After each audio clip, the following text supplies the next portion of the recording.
ሁሉም ህግ ለፍትህ ደጋፊ ነው አጋዥ ነው ማለት እንዳልሆነ እንረዳለን። ለምሳሌ አንዳንዴ የፍትሃዊ ያልሆኑ ህጎች አሉ። ህግ ምንለው በፓርላማ የወጣ ህግ ለማውጣት ስልጣን በተሰጠው አካል የወጣ ስለሆነ የማክበር ያለ ማክበራችን ጉዳይ በቀጥታ ከህጉ ፍትሃዊነት መሆን አለመሆን ጋር የተያያዘ አይደለም። ፍትህ ብሎ የሚያስበው ስለ ፍትህ የሚያወራው ወይም ደግሞ ስለ ፍትህ ፋይት የሚያደርገው ደግሞ የራሱ የሆነ መረዳት አለ። ፍትህማ የለም ህግማ የለም ጭራሽ የምታወሩት ነገር ምንድነው? ማህበረሰቡ ምን ሆኖ ነው ብለን ስንጠይቅ ህግ መኖሩ ብቻ ፍትህ እንዲኖር እያዳነን አይደለም። የህግ የበላይነትን እንዲሁም ከኛ ማህበረሰብ በላይ የሚያውቃል ብለሽ ነው? የህግ ጉዳይ ለህግ ባለሙያ ብቻ መተው፣ የፍትህ ስርዓትን ችግር ለፍትህ አካላት ብቻ መተው የኔ ጉዳይ ነው ብሎ ሰዎች የሚመጡት ፍርድ ቤት ጉዳይ ካላቸውና የፍትህ ጥያቄ ካላቸው ብቻ ሲሆን ፍትህን የማስፈን የህግ ባለሙያ ብቻ ግዴታ ወይም ከህግ ባለሙያ ብቻ የሚጠበቅ አይደለም።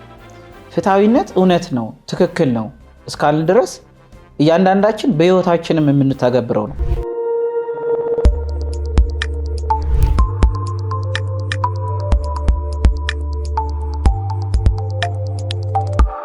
ሰላም ጤና ይስጥልን። የተወደዳችሁ የፍትህ ለሀገሬ ፕሮግራም ተከታታዮች፣ ፍትህ ለሀገሬ የተሰኘው ሳምንታዊ ፕሮግራማችን እንሆ ጀምሯል። አዘጋጅቼ የማቀርብላችሁ እኔ ሊያ ተረፈ ነኝ። ዛሬ በፍትህ ለሀገሬ የምናወራበት ርዕሰ ጉዳይ ስለ ፍትህ ነው። በዚህ ጉዳይ ላይ ውይይት ለማድረግ እንደተለመደው አንድ የህግ ባለሙያ እንግዳ አድርጌ ጋብዤላችኋለሁ። እንግዳዬ አቶ ቢኒያም አህመድ ይባላሉ። የህግ ባለሙያና የህግ መምህር ናቸው። ላለፉት 20 ዓመታት እንዲሁም አሁንም በህግ መምህርነትና በተመራማሪነት እያገለገሉ ይገኛሉ። በጣም አመሰግናለሁ እንግዲህ የሆነው ስለመጡ። እኔም በጣም አመሰግናለሁ ሊያ። እሺ አሜን። የዛሬ የምናወራው ስለ ፍትህ ነው። ፕሮግራማችን ደግሞ ፍትህ ለሀገሬ ነው። ስለዚህ ፍትህ ሲባል እንደ ቀልድ የምንጠራው ነገር ምን ማለት ነው? ፍትህ ማለት ምንድነው? እንዴት ይገልጹታል? ከህግ እንደ ህግ ባለሙያም ከህግ አንፃር እንዲሁም ደግሞ ከባህላችን ከልማዳችን አንፃር ፍትህ ሲባል ምን ማለት ነው? እንግዲህ ያው ፍትህ በጣም በሶስት ቃላት ብቻ የተገለጸ በሶስት ፊደሎች ብቻ የተገለጸ ቢሆንም በውስጡ በጣም ውስብስብ ነገሮችን የያዘ የህግ ጽንሰ ሐሳብ ነው። አማርኛው ቃሉን የወሰደው ፈቲ ከሚለው የግዕዝ ግስ ነው። ቃል በቃል ሲተረጎም መፍታት ማለት ነው። የሆነ የተቋጠረ ያስቸገረ ነገር አለ፣ እሱም መፍታት ማለት ነው። በእኛም በባህላችን ለችግሮቻችን መፍትሄ እንላለን። መፍትሄ ራሱ ቃሉ ራሱ ከዚህ ከፍትህ የሚል ውስጡ ያለው ነው እና የሆነ ችግር አለ፣ የሆነ የሚያስቸግር ነገር አለ፣ እሱን መፍታት አለብን ከማለት አንጻር የተቋጠረን መፍታት፣ የተተበተበን ነገር መለያየት፣ ኦርደር ማስያዝ፣ ስርዓት ማስያዝ የሚለውን ቃል ይዞ ነው የመጣው። የላቲን ሶርሱንም ስናየው እንግሊዘኛው ጀስቲስ የሚለው ቃልም የወሰደው ከላቲን ሶርሱ ነው። ኋላ በፈረንሳይኛ ሞዲፋይ እየተደረገ መጥቷል። የላቲን ፍሬዙም ጀስቲሲያ የሚለው ቃልም ቃል በቃል ትርጉሙ ትክክል የሚለው ነው፣ ራይት የሚለውን ነገር ያሳያል። እውነት ይሉታል አንዳንድ ቦታ። እንግዲህ በራሱ ደግሞ ትርጓሜው ራሱ ሌላ ትርጓሜ የሚያሻው ነው ይገኛል። እውነት ራሱስ ምንድነው የሚል ጥያቄ እያስነሳ ይገኛል። እንግዲህ እንደምታውቁው ሊያ በህግ ትምህርት ቤት ወይም በህግ በአጠቃላይ የህግ ፍልስፍና በሚሰጥባቸው ቦታዎች ላይ ህግ ዋነኛ የጥናት ዘርፉ ሶስት ነገሮችን ኩዌሽን ያደርጋል። አንደኛው አሁን ወጥቶ የምናውቀው ተጽፎ የምናውቀው ህግ ምንድነው ይዘቱ፣ ምንድነው ምን ይላል፣ እንዴት እንረዳው የሚለውን የሚያጠና የህግ ክፍል አለ። ሁለተኛው የተጻፈውን ይተውና መሆን ያለበት ደግሞ ይህ ነው ብሎ ኖርማቲቪቲ በምንለው በእንግሊዘኛው በእንደዚህ መልኩ ነው መጻፍ ያለበት ብሎ ከተጻፈው ነገር ጋር አይደለም ጉዳዩ መጻፍ ያለበት ግን በዚህ መልኩ ነው ብሎ የሚያጠና የህግ ዘርፍ አለ። ሶስተኛው የህግ ዘርፍ ደግሞ ቀጥታ አሁን የዛሬ የመወያያ ርዕሳችን የሆነው ፍትህን የሚያጠና ነው። ይሄ በህግ ውስጥ በአንቀጽ በቁጥር በምዕራፍ ሊገለጹ የማይችሉ ግን ጽንሰ ሐሳቦች የሆኑ በጣም ትልልቅ ሐሳቦችን በውስጣቸው ያዙ እንደ ፍትህ ኢኩዊቲ እንደምንለው መብት፣ ግዴታ፣ ነፃነት እነዚህ ነገሮችን የሚይዘው የጥናት ክፍል ነውና ፍትህ በእንደዚህ አይነት ኮንቴክስት በእንደዚህ አይነት አረዳድ ራሱን ይገልጻል።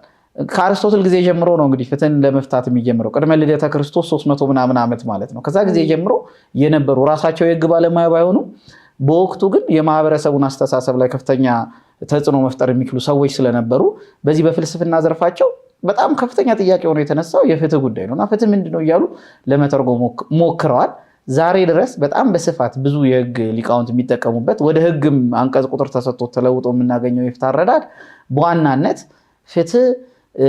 ፍትሃዊነት የእኩል ክፍፍል መብትና ግዴታን ማስፈን ነው የሚለው ዲስትሪቢዩቲቭ ጀስቲስ የምንለው በአንድ ሀገር ውስጥ የሚኖሩ ማህበረሰቦች በዛ ሀገር ውስጥ ተስማምተው ተፈቃቅረው ለመኖር የጋራ ማህበረሰባዊ ውል ይገባሉ። እዛ ውል ውስጥ ኑሯቸውን ለማሳለጥ ሊከተሏቸው የሚገቡ ግዴታዎች አሉ፣ እንደገና የሚጠይቋቸው መብቶች ደግሞ አሉ። ስለዚህ እነዚህ መብቶች በዛ ማህበረሰብ ውስጥ በተቻለ መጠን በአይን ታይቶ አድላዊ ነው ከሚባለው በዘለል ለሁሉም በእኩል እንዲከፋፈሉ ይጠይቃል ዲስትሪቢዩቲቭ ጀስቲስ የሚለው ኮንሴፕት። ለምሳሌ አንድ መንግስት በአንድ ሀገር ውስጥ ለሀገራዊ ልማታዊ ስራ የሚሆን ነገር ህዝቡ ተባብሮ ሀገሪቱን ከፍ ለማድረግ የህብረተሰቡን ተጠቃሚነትም ለማስፈል በዚህ መልኩ ይፈጸም ብሎ መዋጮ ሊጠይቅ ይችላል። ለምሳሌ እና እያንዳንዱ ሰው ከመቀነቱ ከያለው 5 ሳንቲም 10 ሳንቲም ያወጣል። በመስሪያ ቤት በምን መዋጮ ይደረጋል። ልክ እንደዚሁ ደግሞ ማህበረሰቡ ደግሞ ምን ይጠብቃል? ከሀገሪቱ ሀብት ደግሞ ከሀገሪቱ ጥቅም ማህበረሰብ ውስጥ ምን ያገኛል ብሎ ደግሞ እንደገና ይጠይቃል። ስለዚህ ልክ ግዴታን ተወጣ ተብሎ ህዝቡ እንደሚጠየቀው መንግስትም ወይም ደግሞ ሌላኛውም አካል እንደዚሁ ለግዴታውን ለተወጣው ህብረተሰብ የሚመልሰው ነገር ማለት በዚህ ጊዜ በሀገሪቱ ውስጥ ያሉ ግዴታዎችም መብቶችም ፍትሃዊ በሆነ ሁኔታ ተከፋፈሉ ብለን እንናገራለን። አንዳንድ ጊዜ ግዴታ ብቻ ይሆንና ወደ አንቺ የሚመጣው ጥቅም ጌይን ቤኔፊት እነዚህ ነገሮች ሲኖሩ ደግሞ የሚቀሩበታል እና የዲስትሪቢዩቲቭ ጀስቲስ ነው ይሄ ፍትሃዊ ተደራሽነት ፍትሃዊ መብቶችና ግዴታዎችን የመከፋፈል መብት ነው ብለው ጠቅሱታል። ከዛ ውጭ ግን በጣም ኮመንሊ የሚጠቀሰው በሰፊው በተለምዶ የምናውቀው የፍትህ ማኒፌስቴሽን ቅጣት ነው። እዚህ የፍትህ ለሀገሬ ሎጎ ላይ የምናያት የፍትህ ሐውልት የምንላት ሌዲ ጀስቲስ የምንላት ወይዘሪት ፍትህ ወይዘሮ ፍትህ የምንላት ሴት የያዘችው ሰይፍ ጥፋት ያጠፋ ወገን ካለ በማህበረሰብ ውስጥ እንደ ጥፋት ተለይቶ አስቀድሞ የተቀመጠ ነገር ውስጥ አስቀድሞ ያን ነገር እንዳያረግ በዛ ተግባር ውስጥ እንዳይሳተፍ ይነገረዋል። ተነግሮ ቢገኝ ግን አንድ ሰው ያንን ሰው መቅጣት በራሱ የፍትህ ማኒፌስቴሽን ነው፣ ያጠፋን መቅጣት ብለው ይተረጉሙታል። እንደገና ደግሞ ኮምፐንሴተሪ ጀስቲስ የሚሉ ደግሞ አሉ። ፍትህን ከቅጣት ብቻ ጋር ማያያዝ ተገቢ አይደለም፣ ወይም ከሀብት ክፍፍል ጋር ከመብት ክፍፍል ጋር ብቻ ማያያዝ ተገቢ አይደለም። ይልቁንም ሌላኛው ማሳያው ደግሞ በማህበረሰቡ መስተጋብር ውስጥ ጉዳት የደረሰበት ሰው ጥፋት የደረሰበት ሰው ተበድያለሁ ያለ ሰው ካለ በደሉም ተዘርዝሮ ታይቶ ለዛ በደሉ የሚሆን መጠነኛ ካሳ መስጠትም ደግሞ ኮምፐንሴተሪ ጀስቲስ የሚሉት እሱም አንድ የፍትህ ማኒፌስቴሽን ነው፣ የፍትህ ማሳያ ነው ብለው ይገልጻሉ። እና በእነዚህ ማዕቀፎች ውስጥ የሚገለጽ ዕለት ዕለት ግን ሁልጊዜ አነጋጋሪ የሆነ ተለዋዋጭ የሆነ በአንድ አይነት ኮንሰፕሽን በእንደዚህ ተብሎ በአራት ነጥብ ሊቀመጥ የማይችል በጣም ሰፊ የህግ የፍልስፍና ጽንሰ ሀሳብ ነው ፍትህ። በጣም ጥሩ ገልጸውታል። አንዳንዴ የህግ ባለሙያዎችንም ጨምሮ ፍትህን፣ ህግን፣ የህግ የበላይነትን እየቀያየሩ ሲጠቀሙ እንመለከታለን። በእርግጥ ህግና ፍትህ እኩል አይነት ትርጉም ያላቸው ናቸው? የህግ የበላይነት ስንል ፍትህ እያልን ነው ወይም ፍትሃዊነት እያልን ነው? አንደኛ እሱን ነው፣ እሱን እንዲያብራሩልን ነው። ከዛ ጋር እያይዘን ደግሞ እንደ ማህበረሰብ ቅድምም ለማንሳት ሞክሬያለሁ፣ እንደ ህግ ባለሙያ ፍትህ ዲፋይን የሚደረግበት አለ።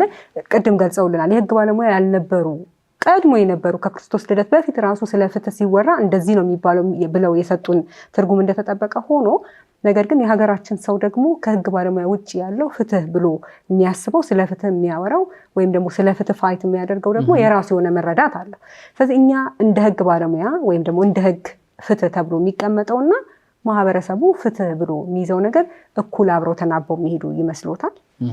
በጣም ቆንጆ ጥያቄ ነው። ፍትህና ህግን በተለዋጭነት መጠቀም በጣም የተለመደ ነገር ነው። ግን ቃላቶች የሚያብራሩት ሀሳብን እንደመሆኑ መጠን የተለያየ ቃል ከሆነ ራሱን የቻለ ማብራሪያ ራሱን የቻለ ጽንሰ ሀሳብ እንዳለው መረዳት እንችላለን። ቅድም ፍትህን ከፈቲ ጋር ከመፍታት ጋር እያይዘው ነው ነበር። ህግም እንደዚሁ ስረ መሰረቱ የግዝግስ ነው፣ ሀገገ ነው የምንለው በእኛ ሀገገ ትእዛዝ ሰጠ እንዲደረግ አዘዘ ማለት ነው። ትእዛዝ ማለት ነው እንግዲህ። ስለዚህ የእኛ የአማርኛው ቃል ራሱ ለህግ በህግ ፍልስፍና ትምህርት ቤት ፖዚቲቭ ቶት የሚባለው ነው። ህግ ማለት አንድ ህግን ለማውጣት ስልጣን የተሰጠው አካል የሚያወጣው በመፈጸሙና ባለመፈጸሙ ደግሞ ውጤት ያለው ኮንሲኩዌንስ ያለው ማለት ነው። ውጤቱ በአብዛኛው በቅጣት የሚገለጽ፣ ሁሉም ህጎች ቅጣት ላይኖራቸው ይችላል። በመፈጸምና አለመፈጸማቸው መብት የሚባሉ የህግ ዘርፎች አሉ። ሰዎች ከፈለጉ የሚፈጽሟቸው ካልፈለጉ የማይፈጽሟቸው፣ በዋናነት ግን ሳንክሽን የሚባለው ወይም ቅጣት ያለውን ነገር የሚያሳይ ነው። ስለዚህ ህግ ስንል በአረዳድ ደረጃ ህግ ለማውጣት ስልጣን የተሰጠው አካል አሁን በእኛ ሀገር ውስጥ የህዝብ ተወካዮች ምክር ቤት ህግ አውጪ ተብሎ የተቀመጠ የክልል ህግ አውጪ ምክር ቤቶች እነሱ የሚያወጡት ቁጥር ተሰጥቶት ስያሜ ተሰጥቶት ዓላማው ተዘርዝሮ ተፈጻሚነቱ የሚፈጸምበት ቀን ተዘርዝሮ በሀገሪቱ ርዕሰ ብሔር ፊርማ ወጥቶ ለህዝቡ ታትሞ በነጋሪት ጋዜጣ እንዲደርስ የሚደረገው እሱን ሰነድ ነው። እንግዲህ በዘመናዊ ህግ አወጣጥ ውስጥ ስናይ ያ ሰነድ በራሱ የፍትህ መገለጫ ነው ወይም የፍትህ ማኒፌስቴሽን ነው ስንል ይሄ በጣም የተለየ ጉዳይ ይሆናል። እንግዲህ ህግ በራሱ ፍትህን ለማምጣት የምንጠቀምበት አንድ መሳሪያ ነው። ህግ ብቸኛ የፍትህ መሳሪያ ነው ብለን አናምንም እንደ ህግ ባለሙያም። ለምን ፍትህ የምንለው ጽንሰ ሀሳብ ትክክል እውነት የሚለው ጽንሰ ሀሳብ የሚይዝ ነው ካል ትክክለኛ የሆነውን ነገር እውነት የሆነውን ነገር ፌር የሆነውን ነገር ሰዎች ከቤተሰብ አስተዳደግ ጀምሮ ለምሳሌ በቤተሰብ አስተዳደግ ውስጥ ፍትሃዊ አስተዳደግ እየፈጸመ አይደለም አባትየው እናትየው አድሎ ፈጽሟል፣ ለገሌ ታደላለች ለገሌ ያደላል፣ ይሄ ውሳኔ ፍትሃዊ አይደለም እያሉ ልጆች ቤተሰቦቻቸውን ይሞግታሉ። አንቀጽ እየጠቀሱ አይደለም በእንደዚህ አይነት ጉዳይ ላይ የተደረገው ነገር ትክክል ስለመሆንና ስላለመሆኑ ነው። እንግዲህ ህግ የሰውን ቢሄቪየር ገቨርን ለማድረግ የምንጠቀምበት መሳሪያ አይደለም። ሰዎችን አድርጎ የማታድርጉ ብለው ወደሚፈለገው ጸባይ ሰውን ለማምጣት የሚደረግ ነው። የጥንት የእንግሊዝ ፖለቲካል ፊሎሶፈር ቶማስ ሆብስ እና ጆን ሎክ ስለ ሰው ልጅ ጸባይ የሚያነሱት ጉዳይ አለ። የሰው ልጅ ምን አይነት ጸባይ ያለው ውስጠቱ ምንድነው? እንደው ለህግ የሚታዘዝ ሰላማዊ አብሮ ተፋቅሮ ተዋዶ የሚኖር ነው የማይኖር ነው የሚል ጥያቄ ያነሳሉ። እንግዲህ እነዚህ ሰዎች በነበሩበት ዘመን እንግሊዝ ከፍተኛ የሆነ የእርስ በርስ ጦርነት ውስጥ የነበረችበት ጊዜ ነው። በጣም ከፍተኛ የሆነ ስቃይ ጦርነት ነበር፣ በሽታ ነበረ፣ ቸነፈር ነበረ እና እነዚህ እንደ ህግ ተፈላሳፊ እንደ ፖለቲካል ተፈላሳፊዎች ቁጭ ብለው ይሄ ጉዳይ ከምን አንጻር መጣ ለምንድን ነው እያሉ ይጠይቁ ነበር። እና ቶማስ ሆብስ ለዚህ ምላሽ ሲሰጥ ይህ በቃ የሰው ጸባይ ነው። እንደ የሰው ልጅ ታሪክ እኮ የጦርነት ታሪክ ነው ከፍጥረት ዓለም ጀምሮ ይላል። ስናየው እኮ ትእዛዝ ያለማክበር፣ ትእዛዝ የመጣስ፣ በዚህ በኩል ሂድ ሲባል እሱን ትቶ በዛ በኩል የሚሄድ። ስለዚህ ሰው ልጅ በተፈጥሮ ውስጠቱ የማፈንገጥ ባህሪ ያለው። ከእንደዚህ አይነት ነገር ግን ልንቆጠብ የሚገባው የሆነ ሱፒሪየር የሆነ ኃይል ስልጣን ያለው ኃይል ተቀምጦ ልምጭ ይዞ እየገረፈ እያስተካከለ ካላቃን ነው በፍትህ የሚለውን ነገር ማምጣት አንችልም። ለህግም ያለው ኮንሰፕሽን ነው። ስለዚህ ህግ ቆፍጠን ያለ እርምጃ የሚወስድ ይህን አድርግ ይህን አታርግ የሚል ነገር መሆን አለበት ብሎ ይነሳል። ጆን ሎክ በተቃራኒው አይ አጥፊዎች በየዘመናቱ ይነሳሉ ይኖራሉ፣ አንድ አጥፊ ካለ ብዙውን መልካም ለመበጥበጥ በቂ ነው። ሰው ልጅ በተፈጥሮ እንደዚህ አይነት ባህሪ የለውም። እየተላመደ ግን ይመጣል ክፋትን፣ ፕሮፐር ያልሆነውን ቢሄቪየር፣ ተገቢ ያልሆነውን ቢሄቪየር እየተላመደ ይመጣል። ስለዚህ ይህንን ለማድረግ ህግ ያስፈልገናል፣ ማህበረሰባዊ ስምምነት ያስፈልገናል የሚል አስተምሮን ያንጸባርቅ ነበር እና በዋናነት ፍትህ ህግን እንደ መሳሪያ አርገን ልናመጣ የምንሄደው እንደው ዴስቲኔሽን ቢሆን ልንገባበት የምንፈልገው መልካም ምድር ቢሆን የተስፋ ምድር ቢሆን የተስፋ ምድሩ ነው ማለት ነው። ህግ ግን መንገዱ ነው የሚመራን ነው። በቃ በዚህ አርጋችሁ በዛ አርጋችሁ ብሎ ጋይድ አድርጎ ወደዛ እንድንሄድ የሚያደርገን ነው። ታዲያ ለምንድን ነው በማህበረሰቡ ደረጃ ህግ ላይ ወይም የፍትህ ኮንሴፕት ላይ የተለየ አረዳድ የሌለው በዚህ ሲባል ሰው እንግዲህ የፍትህ ስርዓት ብሎ ሲያስብ አእምሮ ላይ የሚመጣው ነገር በፍትህ ስርዓት ውስጥ የተቀመጡ የተለያየ አካላት ነው። ዳኛው፣ አቃቤ ህጉ፣ ጠበቃው፣ ተከላካይ ጠበቃው፣ ፖሊሱ፣ ህግ አውጪውን ጭምር እነዚህ አካላቶችን ነው የሚያው። መብትና ግዴታውን የሚያገኘው ከነዚህ አካላቶች ነው። ቢከፋ ሄዶ አቤት የሚለው እነዚህ አካላቶች ጋር ነው እና እዛ ሄዶ የሚደርስበት ነገር ኤክስፔክቴሽኑ የሚጠብቀው ነገር አሊያም በወረቀት ተጽፎ አስከብረዋለሁ ብሎ የሚያስበው መብት ወረቀቱ ላይ የተጻፈው ነገር እና ብላክ ሌተር ሎ የሚባለው ነገር እንደ ኢዩጂን ሪሊሽ ያሉ የህግ ፈላስፎች እነዚህማ ሙታን ናቸው እኮ ተስፋ የሚዘሩት ወደ ፍርድ ቤት ሲሄዱ ነው፣ ህይወት የሚዘሩት ወደ ፍርድ ቤት ሲሄዱ ነው። አሁን ማን ነው የቤተሰብ ህግን ገልጦ እያየ ቤተሰቡን የሚመራው? የሚስት ግዴታ የባል ግዴታ እያለ በአንቀጽ እንዲህ መሰረት እኔን የማክበር ግዴታ አለብሽ የሚል የለም። ጸቡ መቼ ይነሳል ሲባል አለመስማማት ሲመጣ ግን ሰው ኢንተረስት ያድርበታል። ምንድነው አንቀጹ የሚለው? የአሰሪና ሰራተኛው ህግ ምንድነው ይላል። በሰላሙ ጊዜ ዞር ብሎ ማየው ይላል እና ሙታን ናቸው እነዚህ የተጻፉት ይላል። ከዛ ህይወት ዘርተው ወደ ተግባር ወደ አፈጻጸም ሲሄድ እዛ የሚገጥሙት ዲስአፖይንትመንቶች፣ እዛ የሚገጥሙት ተግዳሮቶች፣ እዛ የሚገጥሙት ቻሌንጅ ይሄ ነገር ለካ ዝም ብሎ ነው በወረቀት ለካ ተጽፎ ያለ ነገር ነው፣ እንደው ጥርስ የሌለው አንበሳ ነው እያለ ህጉ ላይ ወይም የህጉ አፈጻጸም ላይ የተገኘውን ነገር ወይም ወደ ፍትህ የሚያደርስ ነገር ነው ስላል መንገዱ ነው ሊድ የሚያደርግ ነው ስላል በዛ በሚደርስበት ከፍተኛ መጉላላት ቅሬታ ምክንያት ፍትህማ የለም ህግማ የለም ጭራሽ የምታወሩት ነገር ምንድነው እያለ እንደዚህ አይነት መማረሮችን ያሰማል እንጂ የህግ የበላይነትን እንዲሁም ከኛ ማህበረሰብ በላይ የሚያውቃል ብለሽ ነው። እንደ ማህበረሰብ በህግ አምላክ ሲባል ከያዘው ጸብ ሊገድለው ከነበረው ነገር የሚቆም እንደሆነ ሰዎች በደም የሚፈላለጉ ሆነው እንኳን መጠጊያ ብለው ማህበረሰቡ ባስቀመጠው ህግ ወደ አንድ ቤተክርስቲያን ወደ አንድ የቤተ እምነት ውስጥ ከገባ የገባውን ሰው በቃ ቤተ እምነት ውስጥ ገብቷል ተብሎ ጥሎ የሚመለስ ተከታትሎ ገብቶ እርምጃ መውሰድ ሲችል ማለት ነው። እነዚህ ሐሳቦች እኮ ማህበረሰቡ ከጥንት ጀምሮ የህግ ኖሽን እንዳለው የህግ አስተሳሰብ እንዳለውና ህግ የፍትህ መሳሪያ እንደሆነ እንደተረዳ እንደሚያውቅ የሚያሳዩ ናቸው። ችግር አልነበረበትም እዚህ ላይ። ነገር ግን በጊዜ ሂደት እንደምናየው ህጉ ፍትህ ማምጫ መሳሪያ ከሆነና በህጉ ውስጥ ቅሬታ ካደረበት ህግንም ፍትህንም አዳብሎ በማየት የለም ወደ ማለት ይሄዳል እንጂ ፍትህ ምንጩ ብዙ ነው ብለናል። ብዙ አይነት ነገሮችን ማንሳት እንችላለን በየቦታው በዋናነት ህግን እናነሳለን እንጂ ስለዚህ የህግ የበላይነት ላይ ማህበረሰቡ አረዳድ አለው። ህግ ማክበር እንዳለበት ያውቃል፣ ይረዳል። ተገቢ ነው ብሎ ይሄንን ያምናል። ለዚህ ደግሞ እንደ አዲስ አነግራው ወደ ኢትዮጵያ ሀገራችን ስንመጣ እንደምታውቂው ብዙ ሰው በክርስትና ወይም በእስልምናው ቤተ እምነት ውስጥ የሚኖር ነው። ቤተ እምነቶቹ ደግሞ በዋናነት ህግጋትን መሰረት ያደረጉ ቤተ እምነቶች ናቸው። በክርስትናው በኦሪት ስርዓት 10ቱ ቃላተ ወንጌል እንላለን። ይሄ የህይወት መመሪያ ተደርጎ የተሰጠ ነው። በአዲስ ኪዳን 6ቱ ቃላተ ወንጌል እንላለን። በህግጋት የተሞላ ነው። ተመሳሳይ ነው በእስልምናው ያለው። ስለዚህ እነዛን ህግጋት አክብሮ የሚኖር ማህበረሰብ እንዳለ ነው። ከዛ ህግጋት ሲያፈነግጥም አምላኬን ቅር አሰኘው፣ የአምላኬን ህግ ጣስኩ፣ ኃጢአት ሰራው እያለ በዛ የሚሰማው በደሉን ደግሞ ምን ባረግ ነው የሚሰራልኝ ብሎ ጥያቄ የሚያቀርብ ነው። ስለዚህ የህግ ኮንሴፕት ትእዛዝ የማክበር ኮንሴፕት፣ ትእዛዝ ተጥሶ ሲገኝ ደግሞ ጥፋተኝነትን አምኖ ይቅርታ የመጠየቅ ቅጣትን የመቀበል ኮንሴፕት፣ ንስሐ የምንለው ኮንሴፕት ማለት ነው። እነዚህ በቤተ እምነት ውስጥ ተሰርተውለት እነዚህን ሲከተል እነዚህን ሲፈጽም ያደገ ነው። ስለዚህ ወደ ሞደርን ሶሳይቲ ሲመጣ ዘመናዊ ወደሚባለው ህግ ስራ ሲመጣ ይሄንኑ ነው መለኮታዊ ህግ ከሚባለው መንግስት ወደሚያወጣው ህግ ብሎ አሸጋግሮ የተቀመጠ። በሁለቱም ግን የሚገኘው ነገር ፍትህ እንደሆነ ያውቃል። ያኛው ፍትህ መንፈሳዊ የምንለው ነው። የፍትሐ ነገሥታችን ግማሹ ክፍል ፍትህ መንፈሳዊ ነው የሚባለው እንደምታውቂው። ይሄኛው ደግሞ ፍትህ ስጋዊ የሚባለው ነው። በዚህ በምድር ላይ ላለው የዕለት ተዕለት እንቅስቃሴ ኢንጌጅ የሚያደርግ ነው ብሎ ስለዚህ በሁለቱም በኩል በደንብ ታሽቶ የኖረ ማህበረሰብ ስለሆነ እንደው የህግ ኮንሴፕት የለውም የህግ ዕውቀት የለውም የምትይው አይደለም። አባባሎችን ስታይል ትገረሚያለሽ እኮ ያለ ፍትህ ከሄደች ጭብጦዬ በፍትህ ሄደ በቅሎ ይላል አበሻ እኮ። የሚገርም እኮ ነው።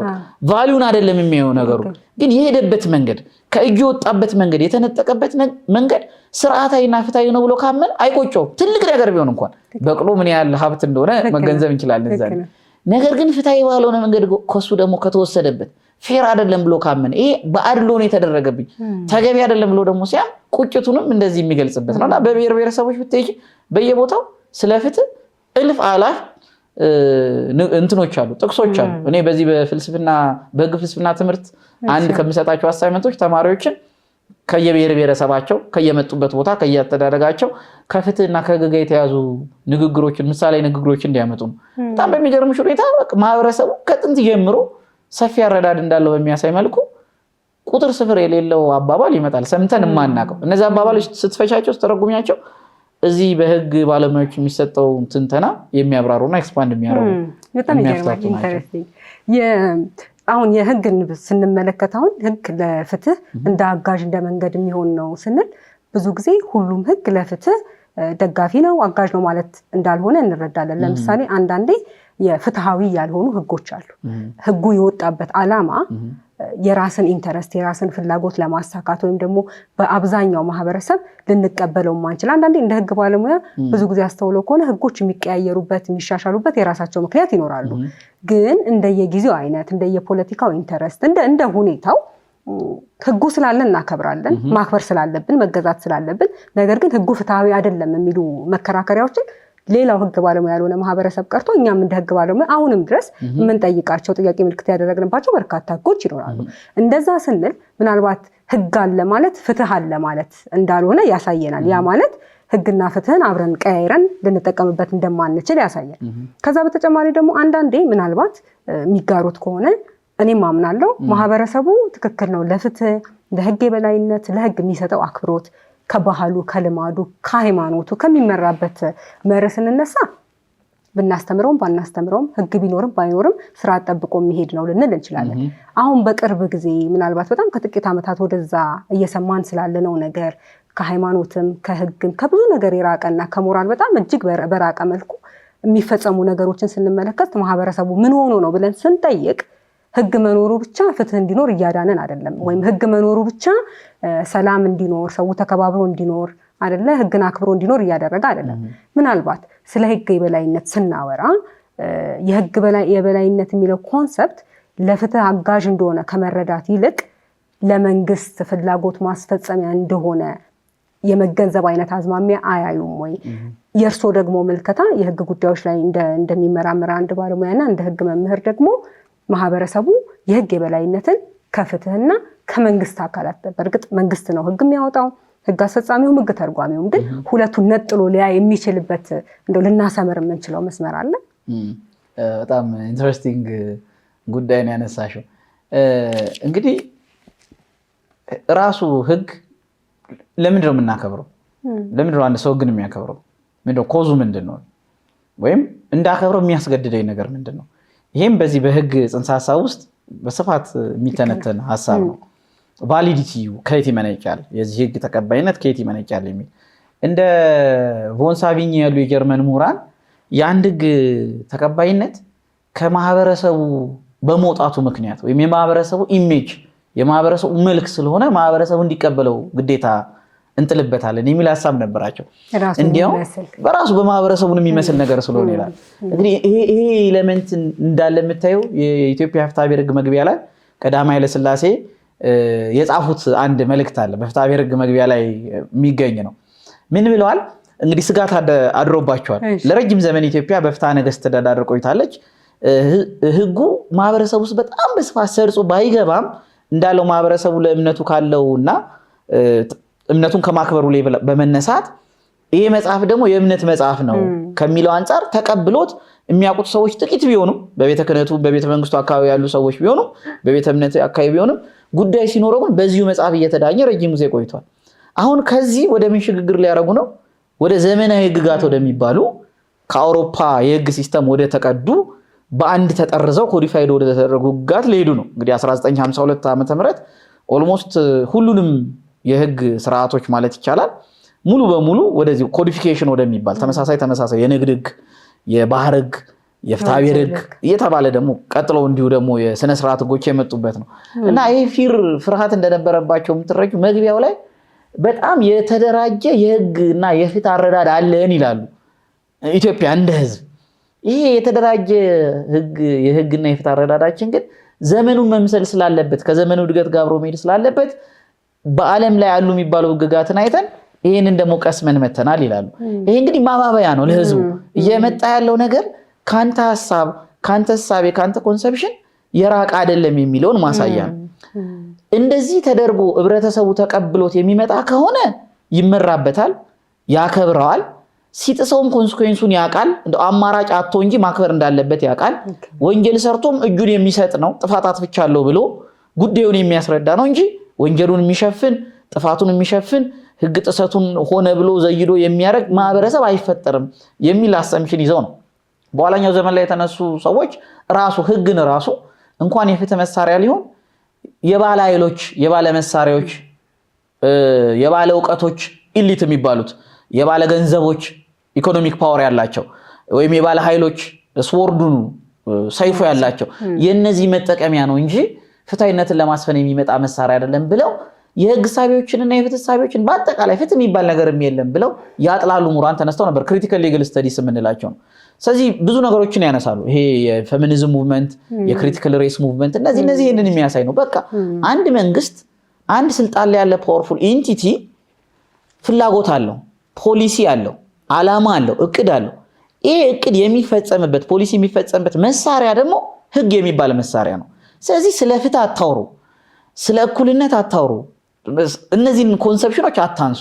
ህግ ኢንስትሩመንት ኦፍ ፖሊሲ የፖሊሲ ኤክስኪዩሽን ወይም የአንድ ፖለቲካል ኤንቲቲ ማስፈጸሚያ ነው። እንደዛ ብላችሁ ካሰባችሁ ኋላ ዲፊትም አትደረጉም። የምትጠብቁት ነገር ፍትህን አገኛለሁ ምናምን አይሆንም ወሬያችሁ። በቃ የሆነ ህጉን የሚያወጣው አካል አለ፣ ህጉን የሚያወጣው አካል ምክንያት አለው፣ ለዛ ምክንያቱ የሚረዳውን ነገር አወጣ ወደሚል እሳቤ መጥተው ነበር ገፍተው እና እስከወጣ ደግሞ ድረስ ተቀበሉት የሚል። በሁለተኛው ዓለም ጦርነት በናዚ ጀርመኒ አንዲት ሴት ባሏን ግሬጅ ኢንፎርመር ኬዝ ይባላል ባሏን ከሰሰች እና እስር ቤት እንዲገባ አደረገች። ባሏን የከሰሰችበት ምክንያት ሂትለርን ሰድቧል፣ የሂትለርን ፓርቲ አጥላልቷል በሚል ነው። ጦርነቱ አለቀ። በጦርነቱ ጀርመን ተሸናፊ ሆነች። ስለዚህ በጦርነት ውስጥ የተሳተፉ በእንደዚህ አይነት ስራዎች የተሳተፉ ሰዎች ትራያል ላይ መቅረብ ጀመሩ። የዛ ጊዜ ሴትዮ እንደ አንድ ባልሽ ላይ ክስ አቅርበሽ እስር ቤት እንዲገባ አድርገሽ ለዚህ እንግልት ዳርገሽዋል፣ ስለዚህ ጥፋተኛ ነሽ ተብላ ቀረበች።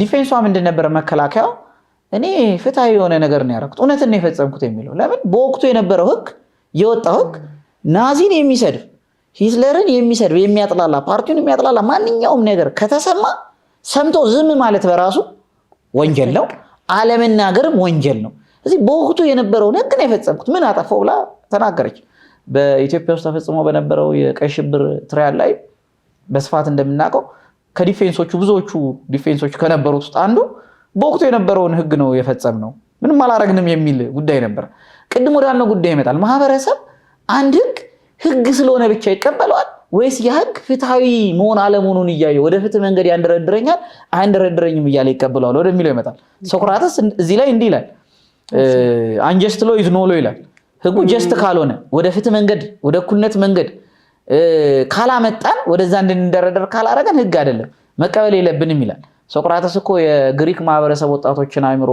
መርዛል በሆነ ባልሆነ ትምህርት ለአማልክቶቻችን እንዲሰግዱ እንዳሰግዱ ብለ አዲስ አምላክ ፈጥረ እያስተማርክ ነው ተብሎ ተከሶ እስር ቤት ቁጭ ብሎ ከእስር ቤት ማምለጥ የሚችልበትን ያሰት ክስ ነው የቀረበበት እንግዲህ ማምለጥ የሚችልበት መንገድ ተመቻችቶለት የእስር ቤት ጠባቂዎቹ ጋር ጉዳይ ተፈጽሞ ቀርቦ በልና በዚህ ሌሊት እናስመልጥ ወደ ሌላ ሀገር ሄድ ተሰደድ ሲባል አልወጣም አለ ከዛ ተማሪው ደነገጠ አንተ አይደለ ወይ አንድ ህግ ወደ ፍትህ መንገድ ካላንደረደረ አሁን በሐሰት ክስ ነው አንተ የገባው የተከሰስክበት ነገር ወንጀሉ ፍትሃዊ እንዳልሆነ ይሄን ብለ ነገርከን አንተ አይደለም ወይ ያንን እየተቃወመ አልነበረም ሶክራተስ ግን እኔን የሚከተሉ ብዙ ሰዎች አሉና እኔ ከእስር ቤት ማምለጥ ከቻልኩ ሌላውም ሰው ደግሞ ከእስር ቤት ማምለጥ ይቻላልና አንጀስት የሆነ ነገር አንጀስት በሆነ ነገር ዲፌንድ አላረግም ማለት ፍትሃዊ ያልሆነ ነገር ፍትሃዊ ባልሆነ ነገር ዲፌንድ አላረግም ማለት ስለዚህ ከተለያዩ ጥቅሞች አንፃር የሚወጡ ህጎችን ሰዎች ይመዝኑና ያዩና በአሁን ዘመን